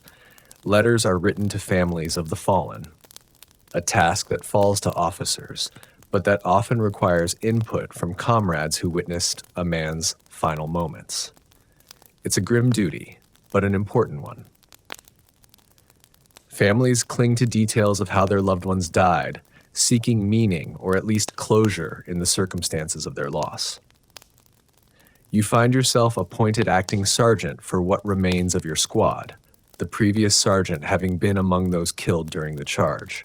It's a field promotion born of necessity rather than formal recognition, but it carries real responsibilities, organizing the men, conveying orders, reporting to Lieutenant Parker, who has temporarily assumed command of the company in Captain Harrington's partial incapacitation. The new role keeps you busy throughout the day, leaving little time for reflection on yesterday's events. Perhaps that's a blessing. The mind can only process so much horror at once. And sometimes the merciful thing is to focus on immediate practical tasks rather than dwelling on the larger questions of life, death, and war. By evening, a kind of normalcy has reasserted itself within the regiment. Tents are pitched in orderly rows, cook fires burn, producing the usual unappetizing but filling fare. Men clean weapons, mend clothing, write letters home. The surface routine of military life continues, though beneath it runs the undercurrent of yesterday's violence and the knowledge that similar experiences likely await in the days ahead. Mail arrives unexpectedly. a welcome surprise that immediately lifts the regiment's collective mood. Among the letters is one addressed to Lois, forwarded from another unit before the mail clerks learned of his evacuation. You take custody of it, adding it to your pack alongside the letter you've drafted to his wife, explaining his condition and whereabouts. There's nothing for you this time, but Davis receives a package, a small parcel wrapped in brown paper and string. He opens it with the eagerness of a child at Christmas, revealing home-baked cookies carefully packed to minimize breakage during their long journey. Though slightly stale, they're still a luxurious change from army rations. Davis shares them without hesitation, passing the package around the fire so each man can take one. It's a small gesture, but a significant one, an affirmation of the bonds that have been forged and strengthened by yesterday's shared danger. Even Monroe, still unusually quiet since the battle, accepts a cookie with a nod of thanks. As darkness falls completely, rain continues to patter softly on the tent canvas above you. The sound is almost soothing, a natural counterpoint to the lingering memories of yesterday's gunfire and screams. Davis lies nearby, already asleep despite the early hour, his body still recovering from the physical and emotional demands of combat. You stay awake a while longer, using the faint light of a sheltered candle to write in the small pocket diary you've maintained since the beginning of your service. The entry is brief, just the date, location, and a few words about the charge and its aftermath. Not because you lack thoughts or feelings about the experience, but because some things defy expression in written language, belonging instead to the silent understanding shared by those who were there. Outside, the rain falls steadily on the sleeping camp, on the fresh graves of the fallen, on the abandoned Confederate positions, and on the countryside beyond, where ordinary life continues despite the war that has temporarily transformed this peaceful landscape into a place of death and suffering. Tomorrow will bring new orders, new marches, perhaps new battles. But for tonight at least, there is the small mercy of rest. Morning comes with the familiar sound of bugles and drums calling the regiment to attention. The rain has stopped during the night, but the ground remains sodden, turning the camp into a quagmire of mud that clings to your boots with each step. You rouse Davis, who wakes with the momentary confusion of someone who has briefly forgotten where he is, before reality settles back onto his young shoulders like a heavy cloak. Ord came through while you were sleeping, you inform him as he struggles to fully wake. We're moving out in an hour. The Confederates have fallen back to a defensive line along the river, and we're to join the pursuit. The news is met with a resigned nod. After yesterday's battle, the prospect of another march and possibly another fight should be terrifying. But Davis, like most soldiers after their first true combat, has entered a state of numb acceptance. The worst has happened, and he has survived. Whatever comes next can be endured. Breakfast is the usual hardtack and coffee, though the coffee is weaker than normal. Supplies are running low, and what remains is being stretched thin. Around the camp, men prepare for the march with practiced efficiency, packing their meager belongings, cleaning rifles that were hastily wiped down after yesterday's fighting, checking ammunition and equipment. Captain Harrington, his wounded leg professionally bandaged but still unable to walk without assistance, has been evacuated to a field hospital against his protests. Lieutenant Parker is now formally in command of what remains of Company K, 47 men out of the original 80 who began yesterday's advance. The losses are severe, but not unusual for a frontal assault against prepared positions. As acting sergeant, you're responsible for ensuring your squad is ready to march. Davis, Monroe, Reynolds, and the two other men, Bennett and Tristan, look to you for guidance with the automatic deference soldiers show to anyone with perceived authority, regardless of how recently that authority was conferred. Bennett, Help Reynolds with his pack. That hand's going to give him trouble. You issue instructions calmly, finding that the responsibility actually steadies your own nerves. Tristan, check everyone's ammunition. We don't know what we'll encounter today. The men comply without question, falling into the rhythm of preparation that has become second nature after months in the field. Monroe remains unusually quiet. He hasn't played his harmonica since before yesterday's battle, but he performs his duties efficiently, his face set in an expression of grim determination. Just before the regiment forms up for the march, a courier arrives with mail that had been delayed reaching the front lines. You're surprised to hear your name called and receive not one but 2 letters, one from your mother and another unexpectedly from Emma, the girl from the neighboring farm. You tuck them both inside your jacket, saving them for a more private moment. Whatever news or sentiments they contain, good or bad, deserve better than a hasty reading during the confusion of breaking camp. The regiment moves out under a sky that threatens more rain, the column winding its way across the battlefield of yesterday and beyond, following the Confederate retreat. The evidence of recent fighting is everywhere. Discarded equipment, hastily dug and abandoned rifle pits, occasional unburied bodies of men who fell in areas overlooked by burial details. The sights that would have horrified you months ago now register as merely notable, a measure of how the war has gradually hardened your sensibilities. Davis walks beside you, still in the position of the junior soldier seeking protection from a veteran, though after yesterday's charge, such distinctions feel increasingly arbitrary.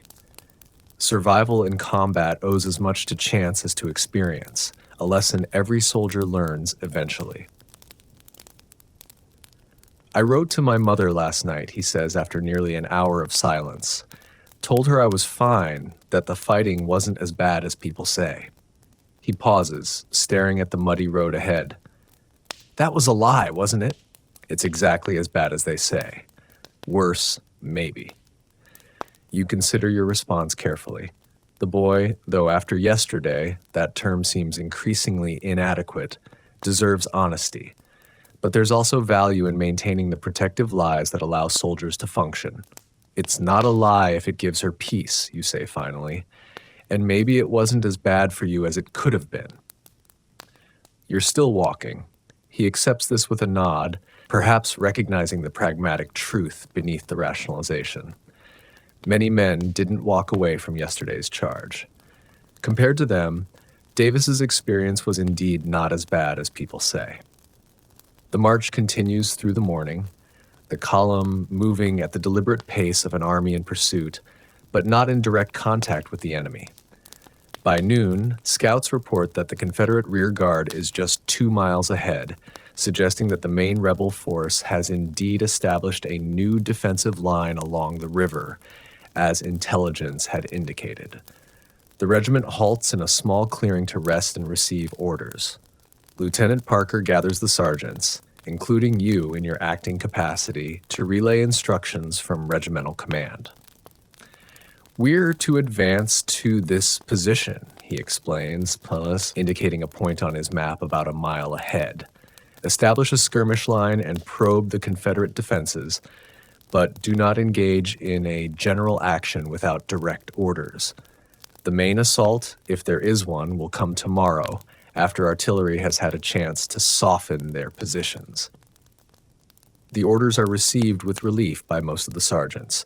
After yesterday's costly charge, the prospect of a limited engagement with the enemy is far preferable to another full-scale assault. You return to your squad and explain the situation, emphasizing that while there may be shooting, no major battle is planned for today.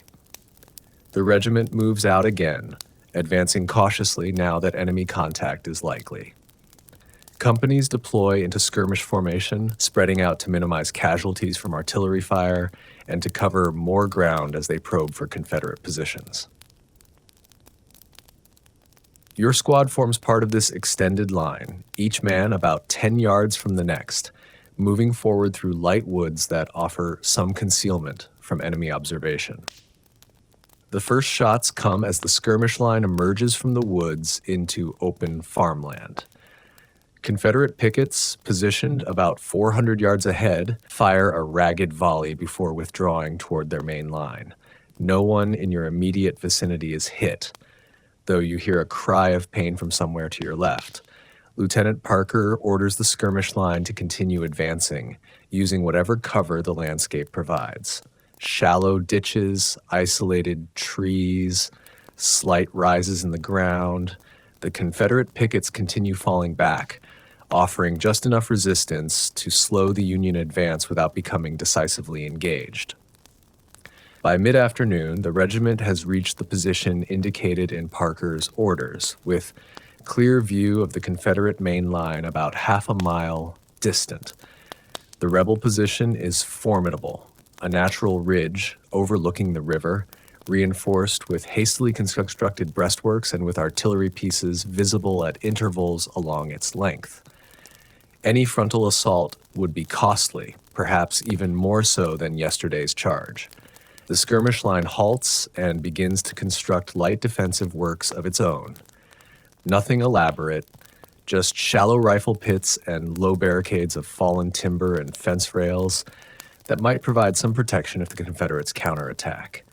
It's hot, exhausting work, made more difficult by the muddy ground and limited tools, but essential for survival if fighting resumes. Davis works alongside you, digging with a short-handled entrenching tool. The physical labor seems to ground him, providing a tangible task that requires no moral calculations or emotional processing. His movements are methodical and efficient, surprising in someone so recently introduced to this aspect of military life. "My father's a farmer," he explains when he notices your observation. "Been digging since I was old enough to hold a shovel. Different reasons, same motion." You nod, recognizing the value of transferable skills from civilian life. Your own experience on your family's farm has similarly prepared you for certain aspects of soldiering. The physical endurance, the ability to work in all weather conditions, the patience for repetitive tasks. It's a common thread among the regiment, which consists largely of farmers, laborers, and tradesmen, rather than the professional warriors of earlier conflicts. As evening approaches, the defensive position is deemed adequate, and men begin to establish a makeshift camp. No fires are permitted this close to the enemy line, which means no hot coffee and no cooking. Dinner is cold hardtack and salt pork, washed down with water from canteens that impart a metallic taste from long storage. With the immediate work complete and darkness falling, you finally have a moment to read your letters. You move slightly away from the others, seeking what privacy can be found in an army encampment, and carefully open the letter from your mother first. The familiar handwriting brings an immediate pang of homesickness. She writes of everyday matters: the spring planting, a neighbor's new baby, your father's plans to expand the barn. Between these mundane details, her worry for you is evident in every line, though she tries to mask it with cheerful news and questions about your welfare that she knows you'll answer with reassuring lies. The second letter from Emma is unexpected, and therefore all the more precious. Her handwriting is delicate but clear, the words carefully chosen. She writes that she thinks of you often, that she keeps the single letter you sent before marching off to war, that she prays for your safe return. It's not a declaration of love that would be too forward for a proper young woman, but the sentiment behind the carefully composed sentences is clear enough. You read both letters twice, then carefully fold them and place them in the inner pocket of your jacket, close to your heart. In the midst of war's chaos and brutality, these fragile connections to home and to a possible future beyond the conflict are talismans against despair.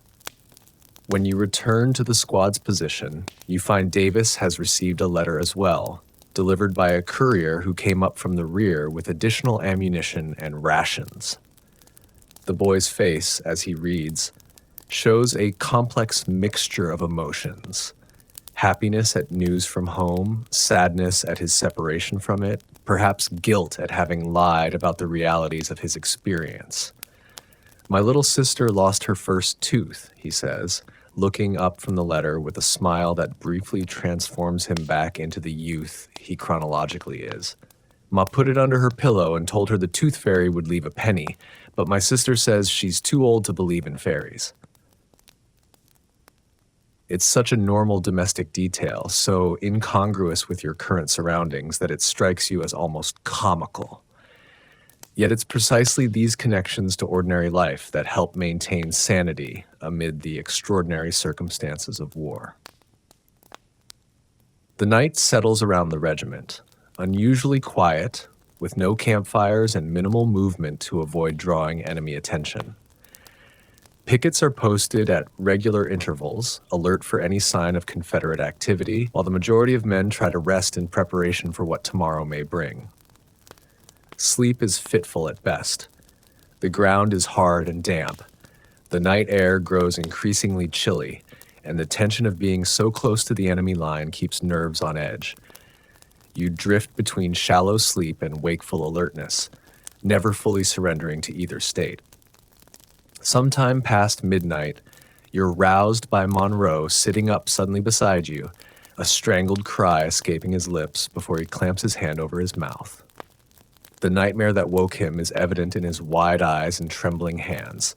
Without comment, you offer him your canteen and he drinks gratefully, the simple act of swallowing seeming to ground him back in reality. "I keep seeing Miller," he whispers, naming the man from your company who died in yesterday's charge. The way he looked after the bullet hit him. He shakes his head, as if trying to dislodge the image. "We joined up together, you know. Same day, same recruiting office. Known him since we were boys." You nod, understanding the particular anguish of losing someone who connects to life before the war. It's different from the grief of losing comrades met during service, carrying an additional weight of shared history and civilian identity. "Try to remember him before," you suggest quietly, careful not to wake the others. "From home, I mean, not from yesterday." Monroe nods slowly, his breathing gradually steadying. After a while, he lies back down, though you doubt he'll sleep much more tonight. Neither will you, most likely. Some nights are simply to be endured until dawn brings the distraction of activity and duty. Morning arrives with a light fog that shrouds the landscape, limiting visibility to about 100 yards. It's both blessing and curse. The fog conceals your position from Confederate artillery observers, but also prevents your own officers from accurately assessing enemy movements and dispositions. Breakfast is more hardtack, supplemented by a precious half ration of coffee that someone has managed to prepare using a small, concealed heat source that produces minimal smoke. The hot liquid is reviving after the chilly night, though the taste is weak and bitter. Lieutenant Parker moves along the line, checking positions and providing what information he has about the day's likely operations. The main Union assault, it seems, has been postponed due to the fog.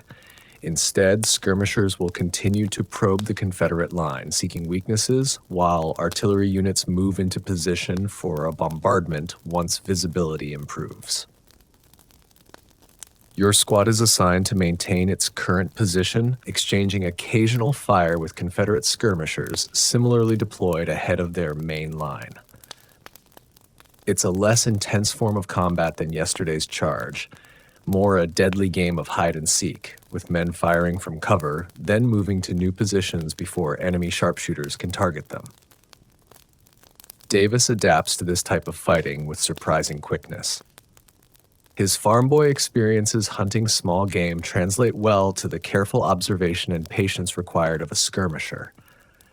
By mid-morning, he's accounted for at least 2 Confederate soldiers who expose themselves too long while changing positions. "It's easier when you can't see their faces," he observes during a lull in the firing. Just uniform and movement, almost like hunting deer back home. You understand what he means. The psychological distance created by picking off targets at 200 yards is vastly different from the intimate violence of yesterday's bayonet charge. The killing is still real, still final, but somehow less personally confronting. It's one of war's strange moral accommodations. The fog begins to lift by late morning, revealing the Confederate line more clearly. Union artillery, now properly positioned, opens fire on the rebel defenses. The familiar thunder of the big guns is oddly reassuring. It means that larger forces are at work, that your small part in this vast conflict is supported by the coordinated efforts of thousands of others. Confederate batteries respond, though their fire seems less coordinated and accurate than yesterday. Rumors filter down the line that the rebels are short on ammunition, that their supply lines have been disrupted, that they're preparing to withdraw across the river. No one knows if these reports are accurate, but they feed the cautious optimism that today might not require another costly infantry assault. Around noon, a courier arrives with orders, and unexpectedly, mail. The orders are straightforward. Maintain position, continue harassment fire, prepare for a possible advance later in the day if artillery succeeds in weakening the Confederate defenses. The mail is a more welcome surprise, having somehow caught up with the regiment despite its rapid advance from yesterday's battlefield. Among the letters is one addressed to you from a field hospital 20 meters back. Lois's handwriting, shaky but recognizable. You open it immediately, hunger for news of your friend overriding the usual practice of saving letters for a quieter moment. Lois's letter is brief, written during what he describes as a lucid interval between fever spikes. The pneumonia has worsened, requiring more aggressive treatment, but the hospital conditions are better than he expected. He's under the care of a contract surgeon, a civilian doctor employed by the Army who seems both competent and caring, a rare combination in military medicine. Most importantly, Lois has received your letter to his wife and is grateful for your efforts to reassure her. He asks that you continue to write to her if you can, as his own strength for correspondence is limited. He closes with a simple but heartfelt line. Remember your promise if things go badly, but know that I intend to rejoin you and settle my own affairs when this sickness passes. The letter brings both relief and renewed concern. Lois is alive and receiving care, but his condition sounds precarious. Pneumonia kills more soldiers than bullets do, especially when complicated by the general debility that months of hard campaigning produces in even the strongest men. You carefully fold the letter and tuck it away, making a mental note to write to both Lois and his wife when opportunity permits. For now, though, duty calls. Lieutenant Parker is signaling for the sergeants to gather for new instructions. The lieutenant looks tired, the strain of command evident in the lines around his eyes and the tension in his shoulders. Like most officers in the volunteer army, he's learning the difficult business of leadership on the job, making decisions that affect men's lives without the benefit of formal military education or long experience. Artillery reports good effect on the rebel defenses, Parker informs the gathered sergeants. We're to advance our skirmish line to within 300 yards of their position, maintaining steady fire to pin down their infantry while our guns continue working. No general assault unless specifically ordered. The orders are reasonable. Advancing the skirmish line will increase pressure on the Confederates without exposing the regiment to the devastating casualties of a frontal assault against prepared positions. Still, moving forward under enemy fire, even as skirmishers with the ability to use cover, carries significant risk. You return to your squad and explain the situation. No one shows particular enthusiasm for advancing closer to the Confederate line, but neither is there reluctance or fear. After yesterday's charge, this seems like a manageable task, dangerous but not suicidal. We'll move by teams, you explain, drawing a rough map of the ground ahead in the dirt. 2 men advance while 3 provide covering fire, then switch. Use whatever cover you can find. Don't bunch up. Stay at least 5 yards apart. If someone gets hit, don't stop to help until the firing slackens. Everyone clear? The men nod, their faces showing the focused concentration of soldiers preparing for action. Even Davis has adopted this expression. The wide-eyed nervousness of yesterday morning is replaced by a controlled alertness that makes him look years older. The advance begins with a general increase in fire all along the Union line. Hundreds of rifles creating a continuous rolling volley that forces Confederate defenders to keep their heads down. Under this covering fire, the skirmishers begin moving forward in small groups, dashing from one position of cover to the next. Your squad advances smoothly, the men working together with practiced coordination, despite never having trained specifically for this maneuver. Military necessity creates its own expertise, teaching lessons more effectively than any drill manual. The Confederate response is sporadic at first, then increasingly accurate as they recognize the threat of the advancing skirmishers. Bullets kick up dirt around you as you dash from behind a fallen log to a shallow depression that offers minimal cover. To your right, Davis slides into position beside a large rock, his rifle already coming up to his shoulder as he seeks targets along the rebel line. The advance continues yard by painful yard, each movement exposing the men to enemy fire, each new position offering temporary safety before the next dash forward. It's exhausting work, physically and mentally. The constant calculation of risk, the surges of adrenaline with each exposed movement, the strain of maintaining accurate fire while under fire yourself. A cry of pain draws your attention to the left, where Reynolds has fallen, clutching his leg. Bennett, his partner in the advance, hesitates momentarily, torn between continuing forward and helping his wounded comrade. "Keep moving," you shout over the din of gunfire. "I'll get him." Bennett nods and continues his advance while you work your way carefully to Reynolds' position. The wound is serious, but not immediately life-threatening. A bullet has torn through the meat of his calf, causing significant bleeding, but missing bone and major blood vessels. "Can you move if I help you?" you ask, already tearing a strip from your own shirt to use as a temporary bandage. Reynolds nods through gritted teeth, his face pale but determined. With your assistance, he begins crawling toward the rear, staying low to avoid presenting a target to Confederate marksmen.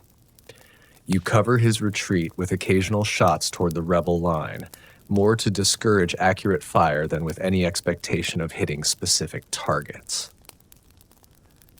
Once Reynolds is safely on his way to the regimental aid station, you rejoin the advance, moving up beside Davis, who has maintained steady fire throughout the incident. His face is streaked with powder residue and sweat, but his hands are steady as he reloads his rifle.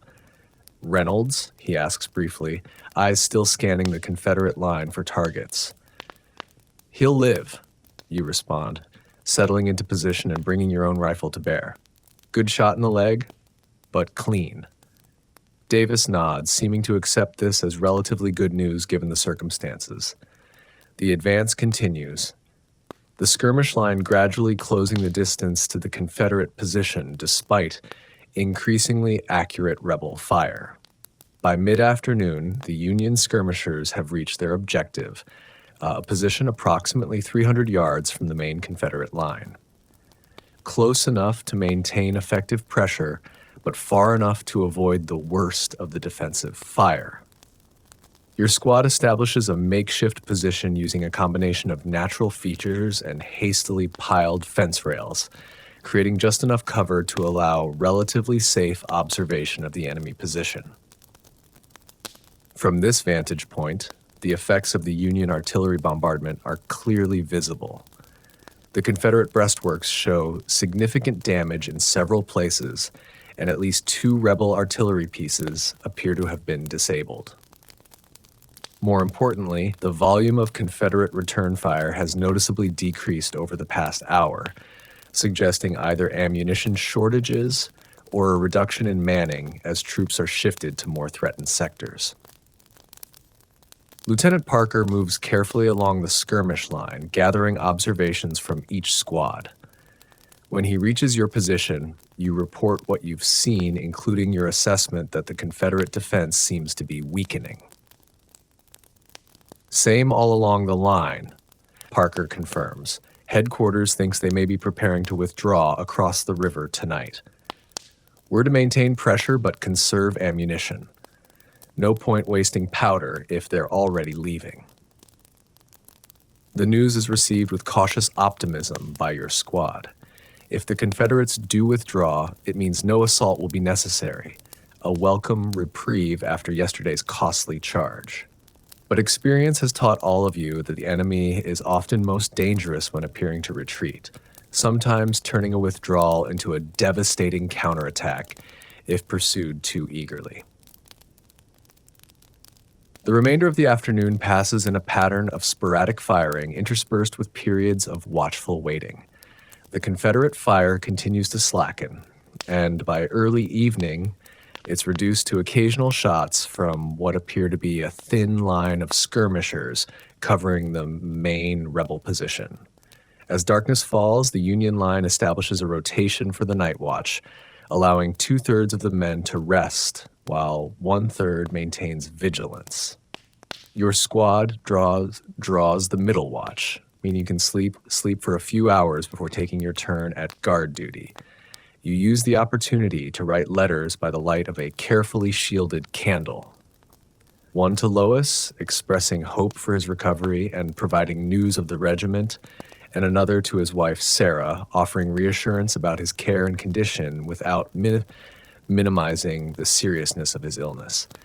It's a difficult balance to strike, but honesty, tempered with hope, seems the kindest approach. Sleep, when it comes, is deep. Despite the hard ground and cooling night air, the physical and mental exertion of the day's activities has left you thoroughly exhausted, able to ignore discomforts that would have kept you awake in civilian life. Davis sleeps nearby, his young face relaxed in slumber, momentarily free from the strain of maintaining adult composure under fire. Your squad's watch begins at midnight, a 4-hour shift of tense alertness in the darkness, straining eyes and ears for any sign of Confederate movement. The night is unusually quiet. No artillery exchanges, minimal picket firing, just the occasional sound of distant movement that might be troops repositioning or might simply be the wind through trees. Dawn reveals what the night sounds had suggested. The Confederate force has indeed withdrawn across the river, leaving only a token rear guard that quickly retreats when Union skirmishers advance. The formidable position that might have cost thousands of lives to take by assault has been abandoned for strategic reasons known only to the Confederate High Command. The regiment moves forward cautiously, wary of traps or ambushes, but finds only the detritus of a hastily abandoned camp, discarded equipment too heavy to carry in retreat. Cooking fires still warm, even the occasional personal item that speaks to the humanity of the enemy. A daguerreotype of a woman and child, a small worn Bible, a carefully preserved letter from home. Looking at these abandoned possessions, you're struck by the strange intimacy of war, how it brings men to kill other men with whom they might, in different circumstances, have shared a meal or swapped stories of home. Davis seems similarly affected, handling a found Confederate haversack with the same care he might show for a Union soldier's belongings. "They're just like us, aren't they?" he says quietly, examining a crude wooden spoon carved from a tree branch. Some rebel soldiers attempt to create a small comfort amid hardship. Same hopes, same fears, just wearing different uniforms. It's a simple observation, but a profound one, particularly coming from someone who 24 hours ago was efficiently shooting at those same men from 300 yards. The ability to see the enemy as fully human, while still performing the duties of a soldier is a complex moral position that many never achieve. As the regiment secures the abandoned Confederate position, orders arrive from division headquarters. You are to remain in place for 24 hours, resting and resupplying before continuing the pursuit of the retreating Confederate force. After the intensity of the past 2 days, the prospect of even a brief respite is welcome news. The day unfolds with a relaxed routine that feels almost luxurious after the constant tension of combat operations. Proper meals are prepared as supply wagons catch up with the advancing regiment. Mail is distributed, including newspapers that, though weeks old, provide a welcome connection to the wider world beyond the immediate military sphere. Men wash in the river, do laundry, mend clothing, write letters home, and engage in the hundreds small tasks of personal maintenance that get neglected during active operations. You use the opportunity to check on Reynolds, now in a proper field hospital established in a farmhouse behind the Union line. His wound is clean and properly bandaged. The prognosis good for full recovery, though he'll likely be sent to a general hospital for convalescence. He seems in good spirits, already planning his return to the company, despite the surgeon's estimate of at least 6 weeks recovery time. Returning to the regiment's position, you find Davis engaged in a makeshift baseball game that has sprung up in a flat area near the river. The boy, who seemed to age years during the recent fighting, is momentarily visible again, laughing as he rounds an improvised base made from a discarded haversack. It's a reminder that despite their experiences, many of these soldiers are still essentially youths, able to find joy in simple pleasures during the brief intervals between war's horrors. The day passes peacefully into evening, campfires burning openly now that there's no immediate enemy presence to observe them. Around these fires, men engage in the timeless activities of soldiers at rest, playing cards, telling stories, singing songs that speak of home and love and loss. Monroe has finally taken out his harmonica again. The sweet notes of Lena drift across the encampment as darkness falls completely. You sit with your squad, watching the firelight play across faces that have become as familiar as family over months of shared hardship. Whatever tomorrow brings, another march, another battle, another test of courage and endurance, tonight there is food, rest, and the comfort of comradeship. In war, such moments of relative peace are treasures to be savored, memories to sustain the spirit through whatever challenges lie ahead. Morning arrives with thin sunlight filtering through a layer of high clouds, casting a soft, diffuse light over the encampment. The 24 hours of rest ordered by division headquarters is coming to an end, and the regiment prepares to resume its pursuit of the retreating Confederate force. There's a different energy in the camp today. The men are arrested, fed, and cleaned by military standards, their spirits lifted by the brief respite and the enemy's withdrawal. You wake feeling more refreshed than you have in weeks. The combination of adequate sleep, hot food, and the absence of immediate danger has worked a kind of temporary magic on body and mind. Beside you, Davis is already up, meticulously packing his knapsack with the increased efficiency that comes from months of practice. Mail call before we move out, he informs you, noticing you're awake. Tristan heard it from the company clerk. Might be news from Lois. The mention of Lois sends a brief pang through your chest. It's been several days since his letter from the field hospital, and pneumonia can take sudden turns for the worse. You've seen strong men carried off by illness within days, their bodies unable to fight both infection and the accumulated hardships of military life. Breakfast is luxurious by campaign standards. Fresh bread brought up by the supply wagons, salt pork fried rather than eaten cold, and coffee strong enough to stand a spoon in, as the veterans joke. Around the cooking fires, conversation flows easily.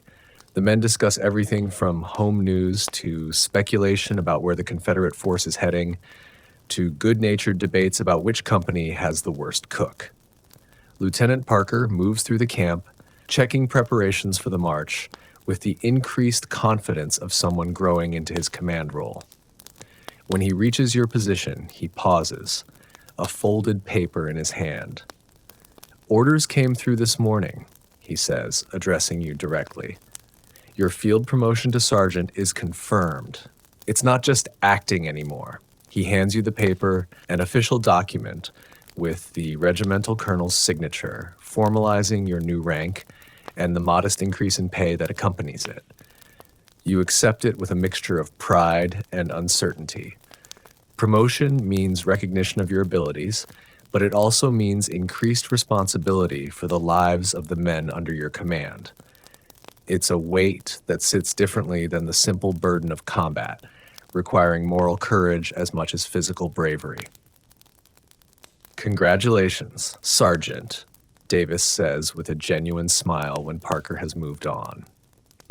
The others in your squad offer similar sentiments, their expressions showing no resentment at your elevation, just acceptance and perhaps relief that the position has gone to someone they trust. Mail call comes as promised. The company clerk distributes letters and small packages to eager recipients. Your name is called twice. A letter from home, and more surprisingly, one from the General Hospital where Lois was sent. You open the second one first, heart pounding with apprehension. The letter isn't from Lois himself, but from a hospital steward writing on his behalf. The news is mixed. Lois's condition worsened significantly after reaching the General Hospital, the pneumonia developing complications that nearly claimed his life. But the crisis has passed, the steward writes, and the doctors now expect a slow but steady recovery. Lois is too weak to write himself, but dictated a brief message. "Tell the boys I'm too ornery to die. We'll rejoin when able, but maybe sometime. Remember your promise about Sarah if needed." Relief washes through you. Lois is alive, likely to recover, though clearly still in serious condition. You'll write to Sarah today, sharing the cautiously good news while preparing her for the likelihood of a long convalescence. The promise Lois references is your agreement to help his family if he doesn't return, a common arrangement among soldiers, another thread in the web of mutual support that helps make the unbearable bearable. The letter from home contains family news, updates on the farm, community happenings, the ordinary details of civilian life that seem increasingly distant from your current reality. Your mother mentions that Emma asks about you whenever their families meet at church, her interest apparently becoming noticeable enough to prompt gentle teasing from your siblings. The thought brings a smile to your face and a momentary warmth that pushes back against the pervasive uncertainty of military life.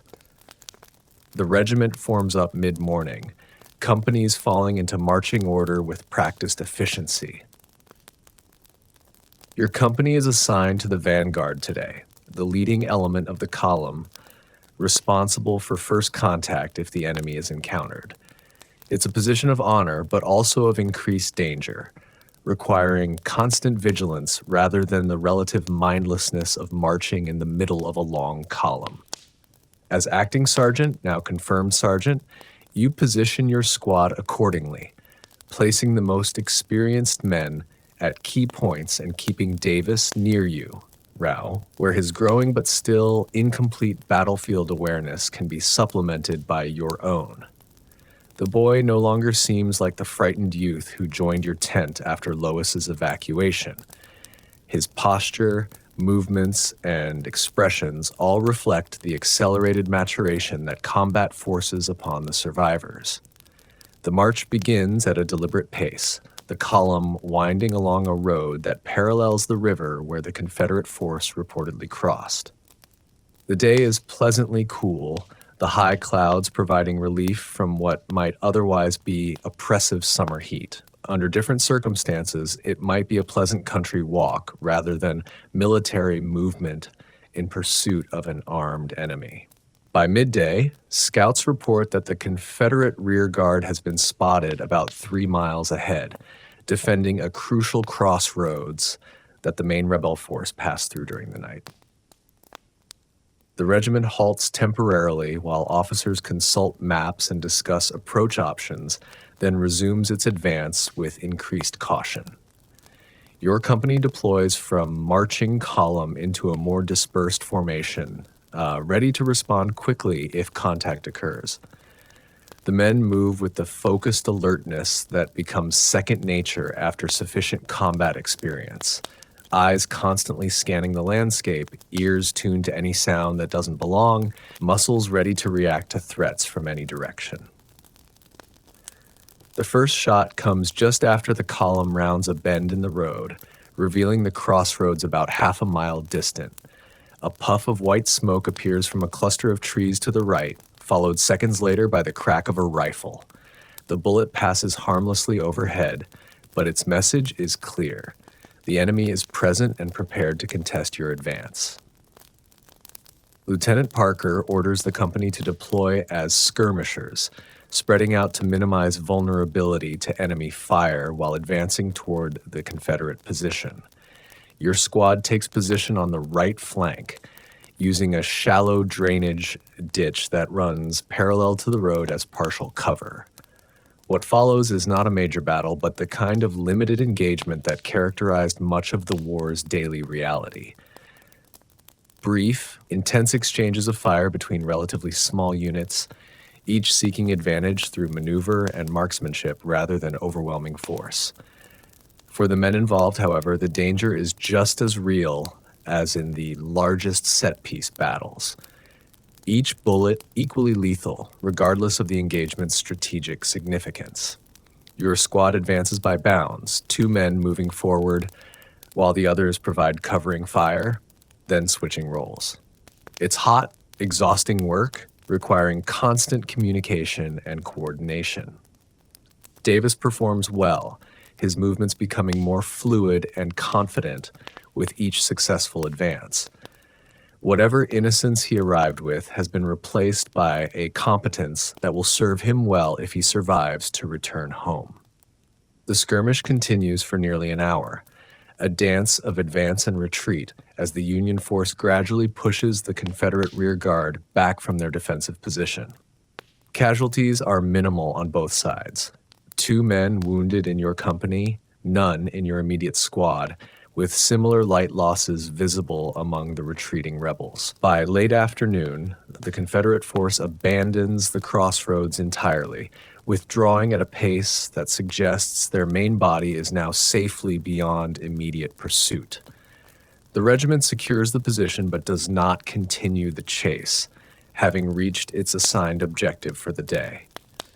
Tomorrow will bring new orders, perhaps another march, perhaps a more significant engagement if the Confederate force decides to make a stand rather than continue its retreat. Camp is established with the efficiency of long practice, tents rising in orderly rows, pickets posted at appropriate intervals, cooking fires built within designated areas. The routine of military life reasserts itself after the brief disruption of combat. Men fall into the familiar patterns of evening activities: cleaning weapons, preparing meals, tending minor injuries, writing letters home. You check on the 2 wounded men from your company before seeing to your own squad's needs. Both have relatively minor injuries. One, a bullet graze along the ribs that looks worse than it is. The other, a fragment wound to the arm from a shattered tree branch. Neither will require evacuation to a field hospital, though both will need a few days of lighter duty while they heal. Returning to your squad's position, you find Monroe playing his harmonica softly while the others engage in various evening tasks. The music drifts across the camp, a poignant counterpoint to the metallic sounds of ramrods in rifle barrels and the low murmur of conversations around dozens of small fires. It's a moment of simple beauty amid circumstances that offer few such respites, and you pause to appreciate it before addressing the necessary preparations for tomorrow. Sergeant Davis approaches. interrupting your brief reverie. Found these while securing the crossroads.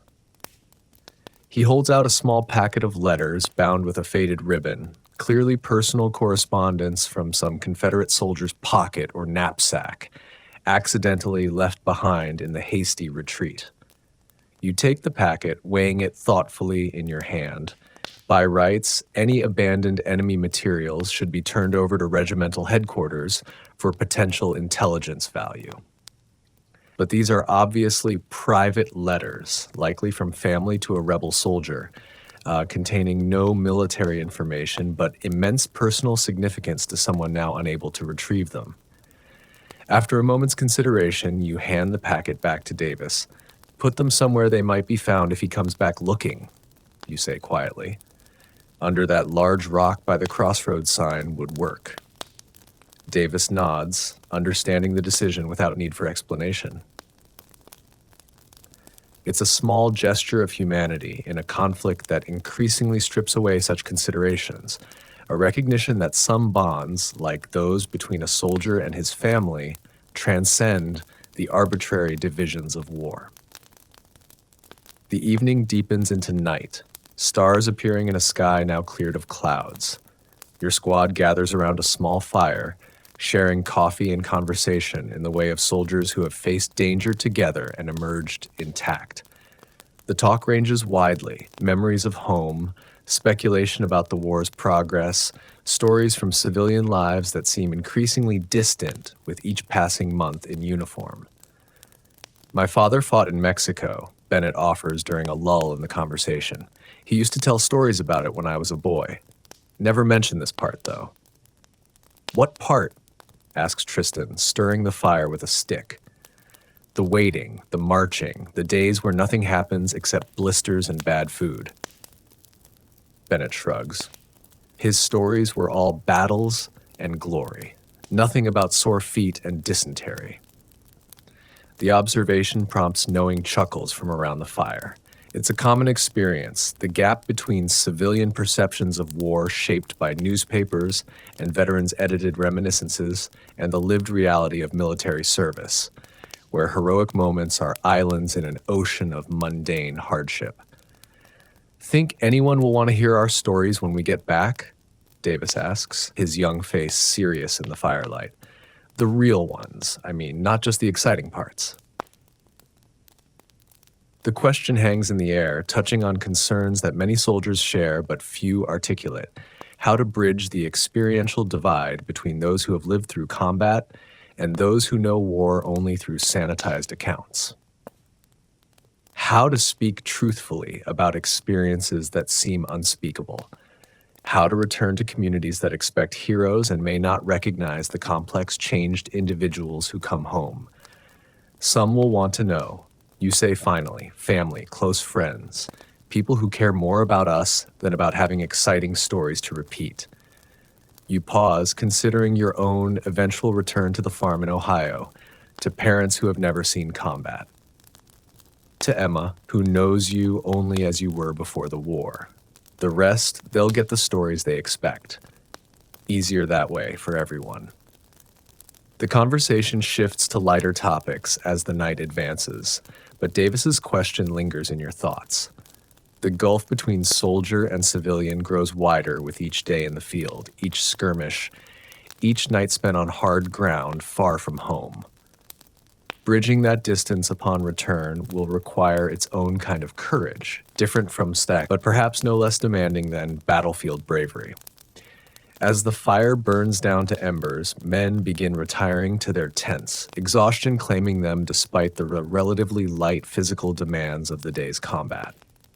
Even brief skirmishing like today's engagement depletes energy in ways that far exceed its apparent physical exertion. The constant vigilance, the sustained focus, the emotional control required to function effectively under threat all extract their toll. You remain by the fire a while longer, using the solitude to compose a letter to Lois's wife, Sarah. Finding the right balance between honesty and comfort is challenging, but you settle on a straightforward account of his condition as reported by the hospital steward emphasizing the doctor's optimism while acknowledging the severity of his illness. You add personal observations about his strength of character and determination, qualities that have served him well in military life and will aid his recovery. The letter complete, you sit back, watching the last flames flicker among the coals. Tomorrow will bring whatever it brings. Another march, another skirmish, perhaps a major battle if the Confederate force decides to make a stand, or perhaps something entirely unexpected. War being the realm of chance and chaos despite all attempts at planning and prediction. For tonight, though, there is the simple fact of survival.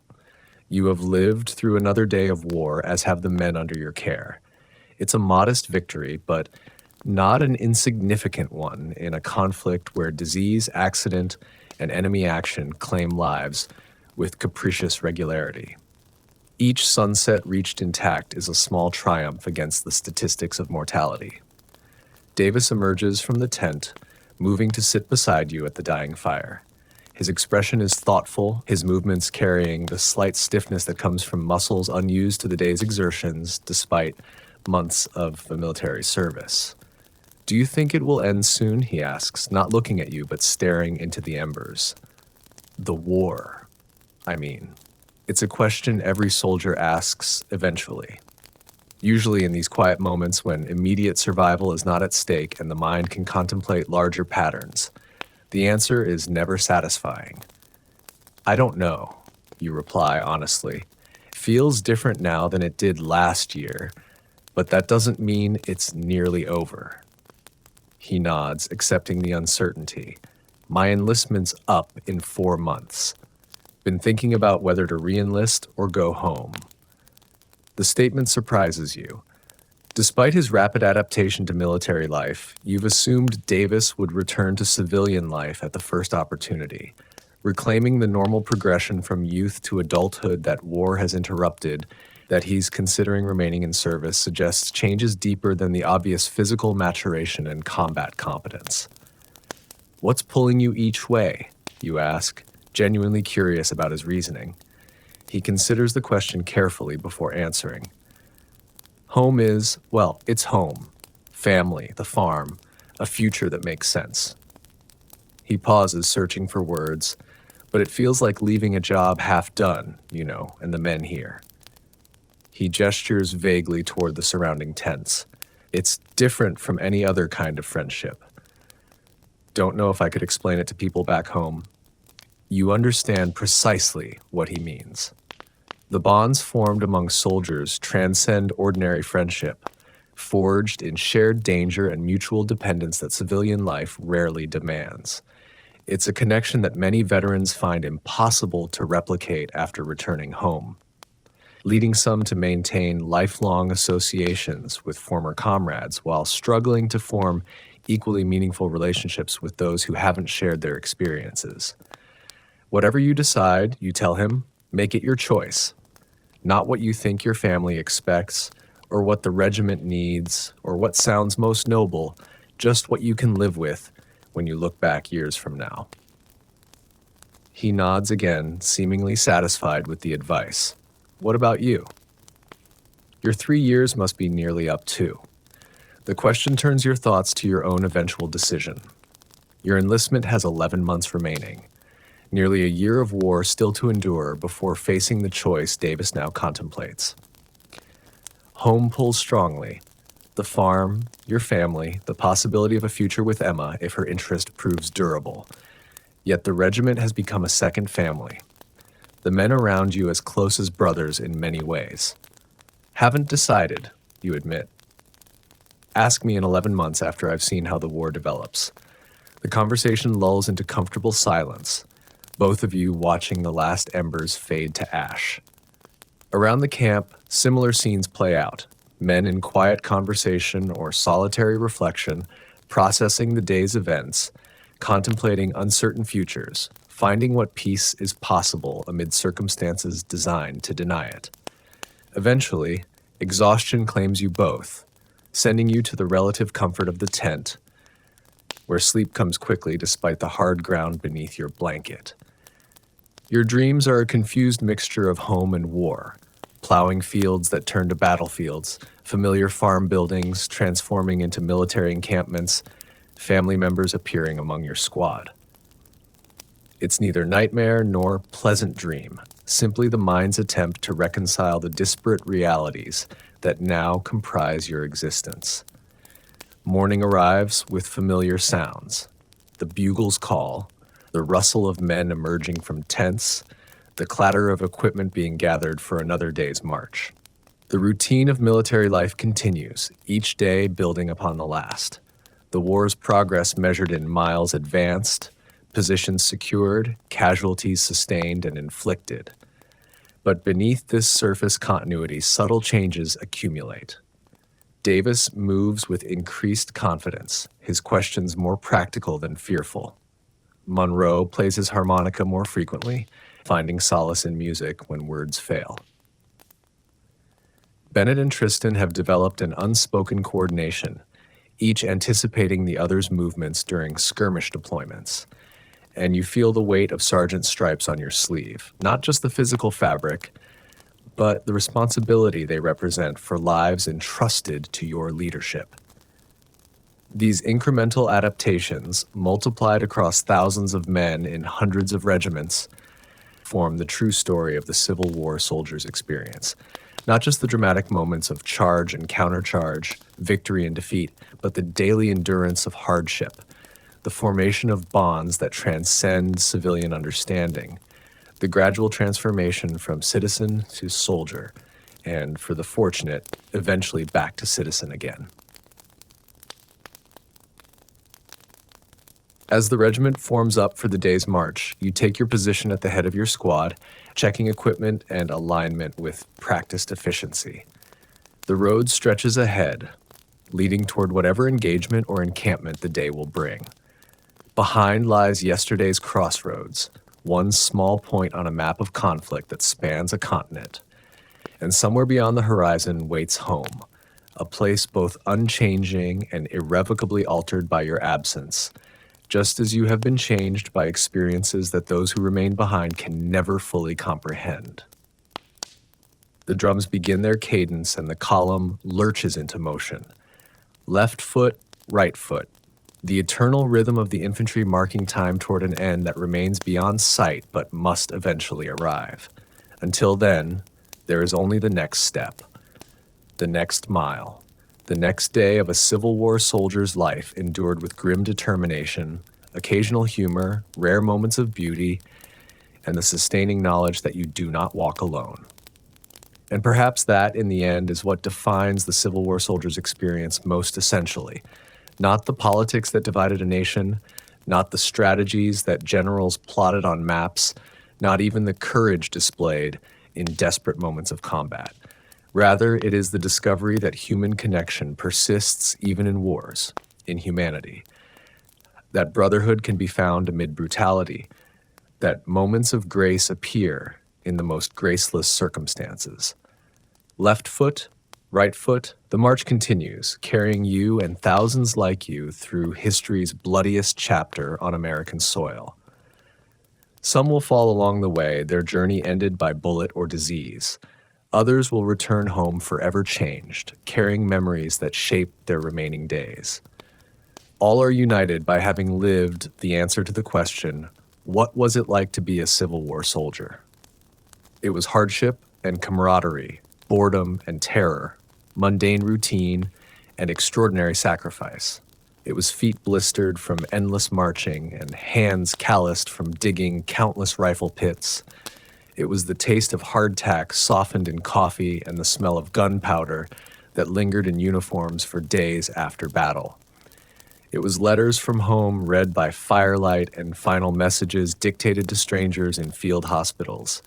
It was everything human experience encompasses, compressed and intensified by the proximity of death and the forge of shared adversity. As the regiment disappears around a bend in the road, the dust of its passing settling on empty fields, we leave our unnamed sergeant and his squad to continue their journey.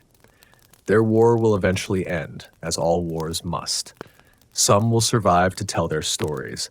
Others will become names carved on stones or fading entries in regimental logs. But in this moment, they march together under the summer sun, their individual fate still unwritten, their collective experience forming one small thread in the complex tapestry of a nation's most defining conflict. The road stretches onward, and the soldiers follow step by step into history. When we consider the Civil War today, we often focus on the grand movements of armies, the political machinations of leaders, or the social transformations that followed emancipation. These perspectives are valid and important, but to truly understand this pivotal chapter in American history, we must also remember the individual men who lived it day by day, not as historical figures, but as human beings who ate and slept, laughed and wept, feared and hoped, and ultimately shaped a nation's destiny through their collective endurance. Their legacy lives on not just in monuments and textbooks, but in the very fabric of American identity, a reminder that our nation was tested by fire, and those scarred emerged intact through the courage and sacrifice of ordinary people facing extraordinary circumstances. As you drift towards sleep tonight, perhaps you might spare a thought for those long-ago soldiers, blue and gray alike, who once lay beneath the same stars that now shine over your home, their dreams not so different from your own, despite the vast distance of time and experience that separates you from them. In remembering them, we honor not just their service, but our shared humanity, the enduring connection that binds us across generations to those who came before and those who will follow. All of us participants in the continuing story of a nation still striving to fulfill its promise of freedom and justice for all.